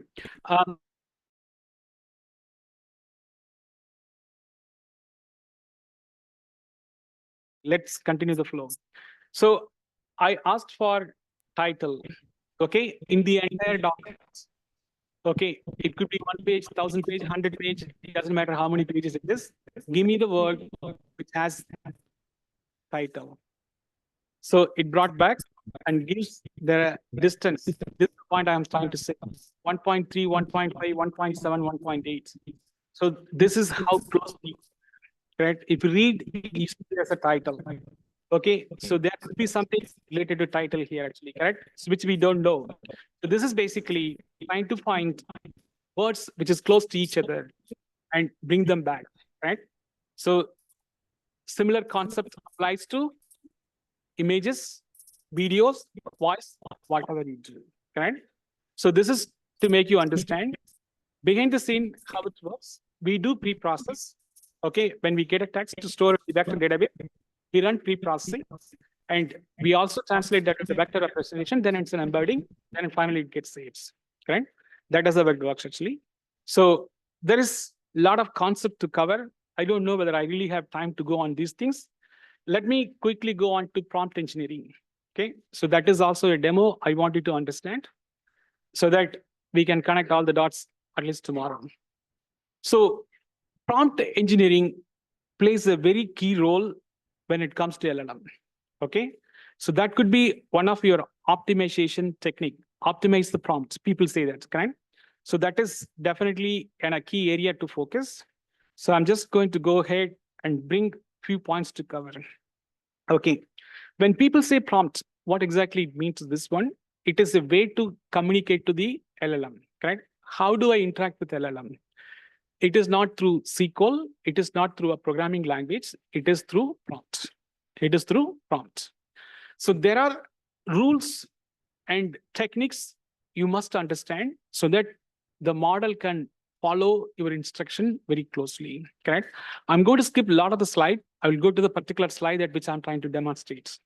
So there's a lot of material content is there. Like I said, I'm going to skip everything. I'm going to go to a specific one. So these are the technique on which you build prompt. There is a difference between prompt and prompt engineering. Prompt is basically, it is a instruction to the model. That means you are telling the model, this is my input, I am expecting an output. In some cases, you can also give a sample output. In some cases, you can also give an instruction. So typically prompts starts with instructions. So you can see at the beginning, so I have instruction. I'm telling what I'm going to ask the model. Second, context. What context is question to be done? Then in case there is an input data, you give the input data. In case if you want a sample output, you can also give a sample output. This is the structure of typical prompt. So prompt is nothing but how I interact with the model. If you see, I ask the question, where is San Jose? That is the prompt, correct? Give me the picture of San Jose. That is the prompt. Voice to text, I gave as a prompt. These are all prompts. A typical structure of a prompt like this. It has instruction, it has a context, it has an input and sample output. Keep in mind, not all of them are necessary, okay? It depends on what you are trying to do. This is how a typical structure of the prompt involved. But what is most important for us to understand, the technique on which how prompts are designed. It is critical. Prompt is not just like that asking any question. And this is where when a model doesn't perform, doesn't mean that the model don't know what it's doing. It may not have enough instruction to follow. Chain of thoughts. Instead of asking a very complex question, you break down into smaller pieces and ask them, correct? Example, when you learn a bicycle or a car, you first teach them basics, correct? What is accelerator? What is brake? What is this? What is that? Then you can learn, start driving, correct? So that means you are teaching the building blocks and then getting into driving car. So that is a concept here. So in this case, when we say chain of thoughts, correct? You create a thought. That means your goal is to attempt to solve a complex problem, but you can break down into smaller pieces. Instead of asking to solve a complex problem, I'm giving enough information for the model to break down into smaller pieces and then solve the problem. That is a chain of thoughts. Okay, that is one kind of prompt technique people use. Second is tree of thoughts. Okay, so all these things, I have examples I'm going to demo right now, correct? So that it's easy for you to understand when I ask the question to the model. Okay, so here the point, the key takeaway, when you design a prompt, ensure these techniques, there are 8 techniques here, right? These 8 techniques on which you must understand first yourself and then work towards designing. There is a difference between prompt and prompt engineering, okay? Prompt is just a one set of instruction you are giving. Prompt engineering, we all engineers some form, correct? Whether we studied mechanical, civil, whatever it is, we are engineers. What engineer will do, it is an approach. What is the approach? It's an iterative process, correct? If something doesn't work, repeat the process in a different way. If that doesn't work, repeat the process in a different way. So prompt engineering, it is an iterative approach to redefine the prompt so that the model can understand, okay? So prompt by itself, it is a question or input that you are giving to a model just by itself. That is what prompt. When people say prompt engineering, it is an iterative process or an approach to arrive a desired result through the model. You keep redefining, optimizing, and do this process continuously. I tried with chain of thoughts, it doesn't work. I tried with tree of thought, it doesn't work. I tried with least to most, it doesn't work, correct? I'm going to try different approaches, okay? And see which one is working, correct? So that is the engineered approach. That is what people call prompt engineering. Okay, that is what people call prompt engineering. So the key takeaway in prompt engineering, understand the structure of the prompts. Like I said, you should have some kind of context, how you are going to go, instruction, and input, sample, output. All of them, it's not must. Whichever it's must, the input data is must. Rest optional. You don't have to give a context. If you give a context, it'll understand, correct? So instruction, you don't have to give. If you give, it is better, correct? So that is why people call instructional tuning, correct? Instructional tuning. I'm giving an instruction, I'm tuning this one. So going back to the demo, I'm going to demo these different techniques so that you can understand how the model is performing, okay? So give me 1 minute. I'm just going to bring the demo up And then we will end the session at that point.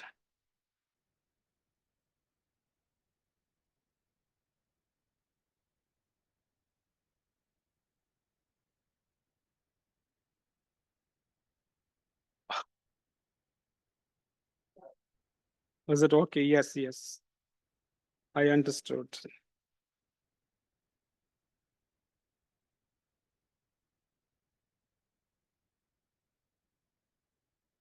So this is, we already looked at. So here we have two things. One is prompting technique, prompting templates, correct? So let's,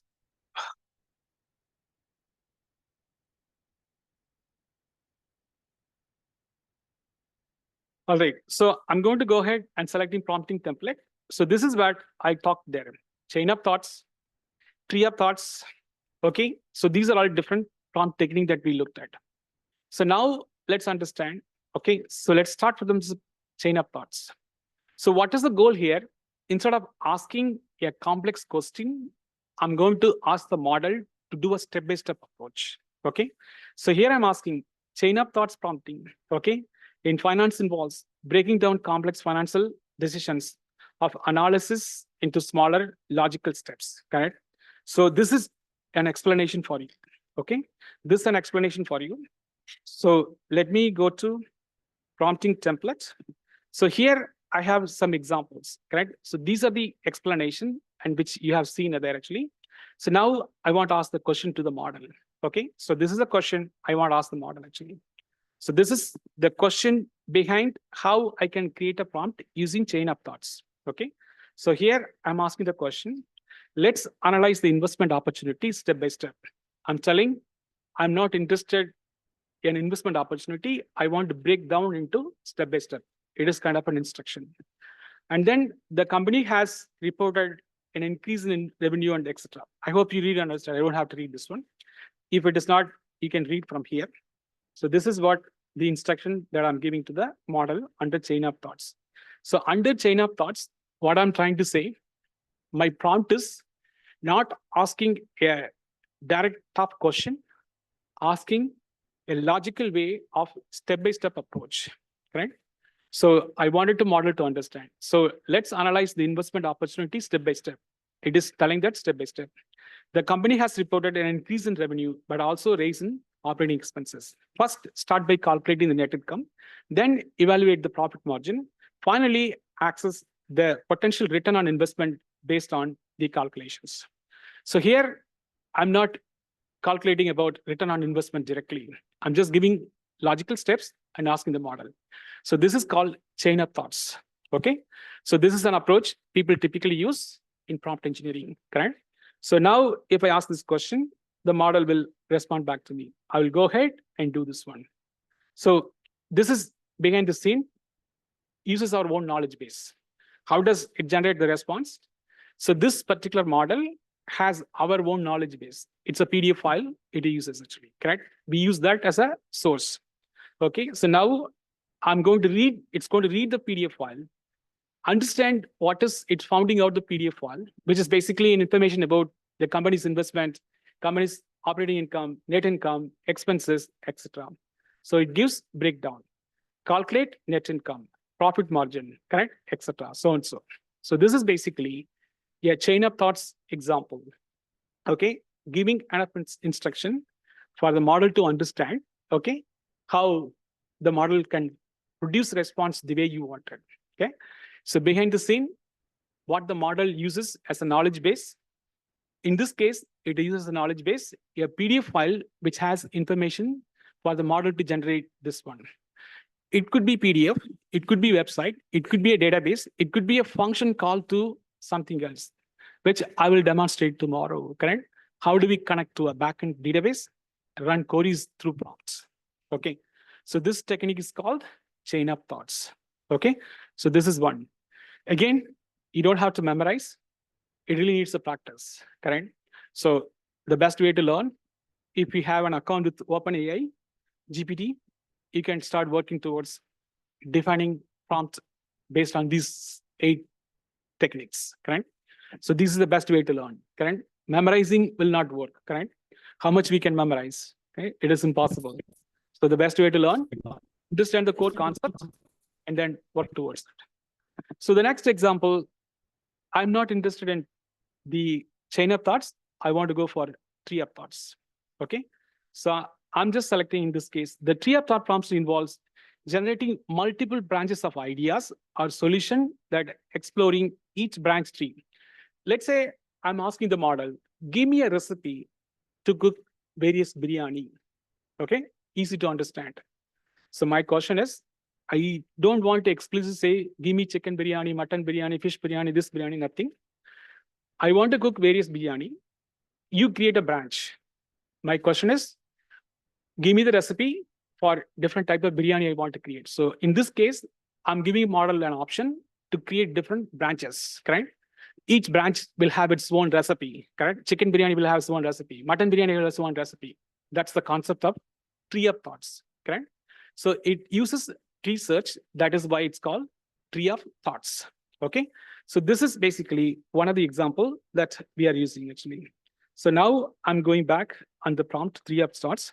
So considering various methods of diversity on investment portfolio, begin by listing different asset class and so on. So you can read and understand actually. I don't have to read this one actually. So, but the concept in this case, correct? Asking the model, create different options, okay? Based on the context on which you're asking the model to do. The example I gave you, biryani, it's easy to understand, correct? So I don't want to ask, give me chicken biryani, mutton biryani. I have no idea. So I want to invest, give me options. What are the options I can invest on this one, correct? So create different branches of investments, correct? So I'm asking the model, consider various methods of diversity and investment portfolio. Begin by listing different asset and asset class like stocks, bonds, real estate, and etc. Correct? For each asset class, break down into further into specific investment options, etc. Correct? So I'm asking the model to give me option for investments, correct? So this is find out different investment opportunities and then give me a response. Okay, sorry. So that is what I'm asking for. So this is a question I'm going to ask the model. So it is a tree of thoughts. I'll go ahead and submit this one. Now it will come back and give you different options. Okay. So considering time, it's already 5 o'clock. I will do one more example, then I'll stop there. Okay. So the point in this case, correct? When people say prompt engineering, you don't need to worry too much about it. Through natural languages, the language what we speak, correct? Through that languages, how do I interact with complex deep learning model like GPT, correct? That is what prompt does. Two key concepts, what is prompt and what is the structure? Second, when people say prompt engineering, what it means. Under prompt engineering, these are all different techniques, correct? So when I say different techniques, like tree of thoughts, chain of thoughts, least to high, least to most, correct? So then directional stimulus, like this, there are different ideas. So here, based on the question, it creates a different branch, stock, bonds, real estate, okay, commodities, etc. So it tells you these are all different investment strategy. From where it is getting this information, we have, like I said, behind the scene, a knowledge base.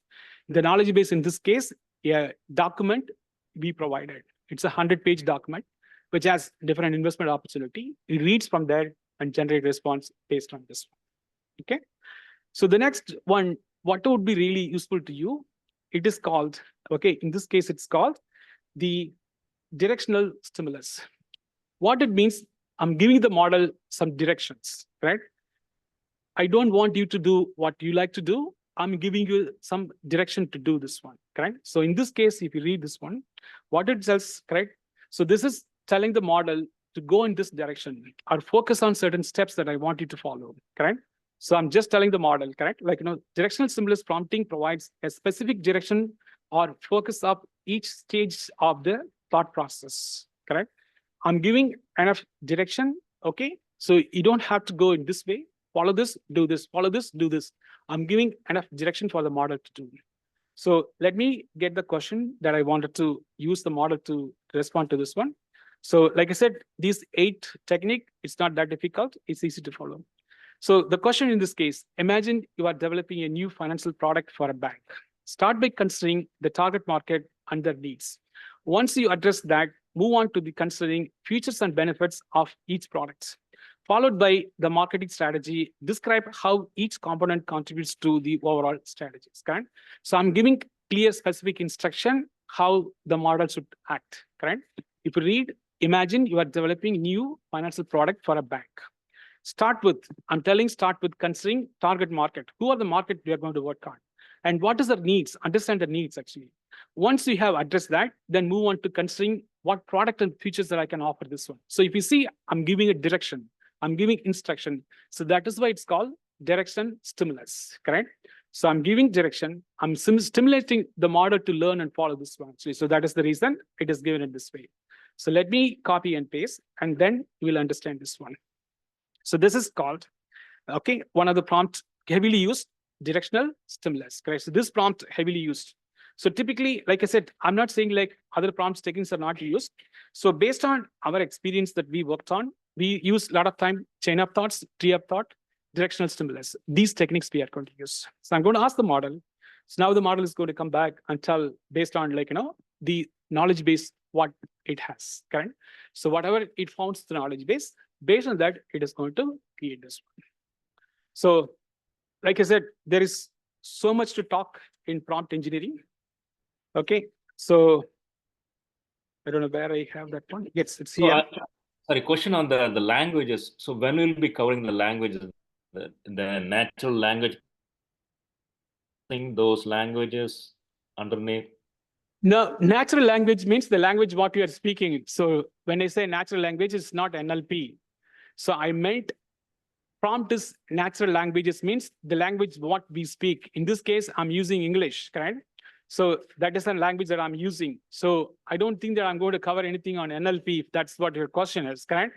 So when I meant prompt is... So the Python, all those. So when you use some language behind the scenarios, so are you going to cover all those?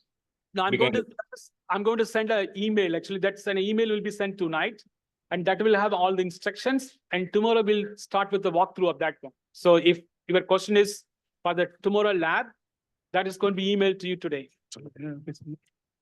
Okay. And no, I have to. Please be seated. So in few minutes, he's going to close it. So. All right. So I know. Excuse me, sir. It's a very long. Would you be sharing these templates with us? Yes, I will. Actually, I know it's a very long speech. I truly appreciate your time. I truly appreciate the cooperation. Thank you so much. Take care. I hope you found this to be a very useful session. I look forward to speaking with you tomorrow. Thank you. Yeah. Thank you, sir. Thank you for your time and effort. Thank you, Jothi. Hello. So tomorrow we'll have a quiz session. Be prepared for a quiz. It will be a huge team has prepared all the questions. So it's all Kahoot. So we'll have the quiz session tomorrow. Get prepared for that.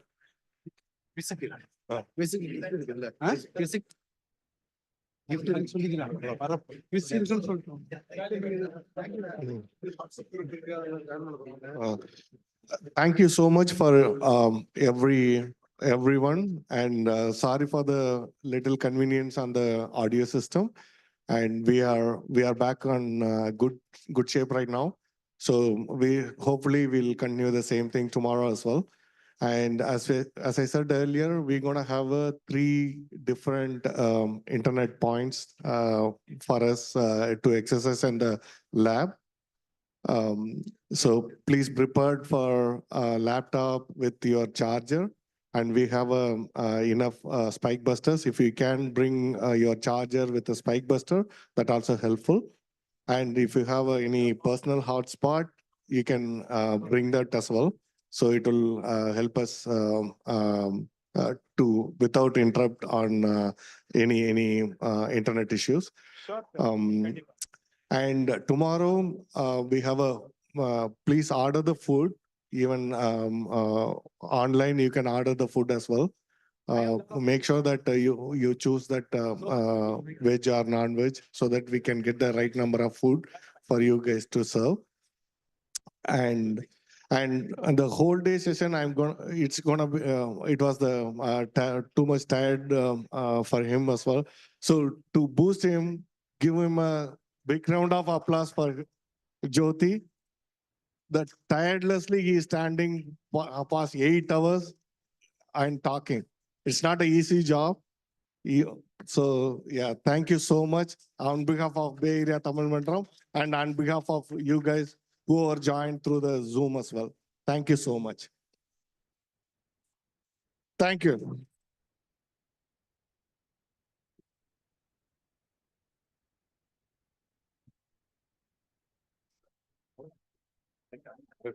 So there is a WhatsApp group. Some of you already joined for connecting with other AI fans or AI friends. There is a Tamil Mandram WhatsApp group. Please join. Also, if any of you are not BATM live or annual member, go to SFBATM.org and become annual or life member. It's only $100 for entire life per head per family. Thank you. And we appreciate all the sponsors, volunteers, and trainers, everyone. Thank you. Hello, anyone missed your specs? It's here. Yeah, someone missed your specs. Or we'll post it in the WhatsApp group. If you missed means come and collect it. See you all tomorrow. Good night.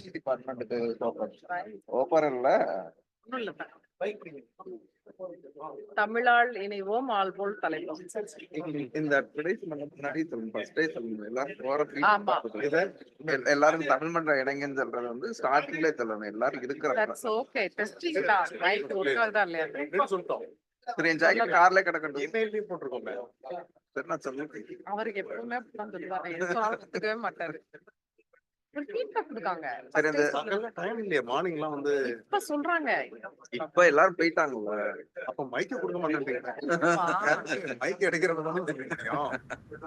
நான் நம்ம தமிழ் மன்றத்துக்கு தான் சொல்றேன்.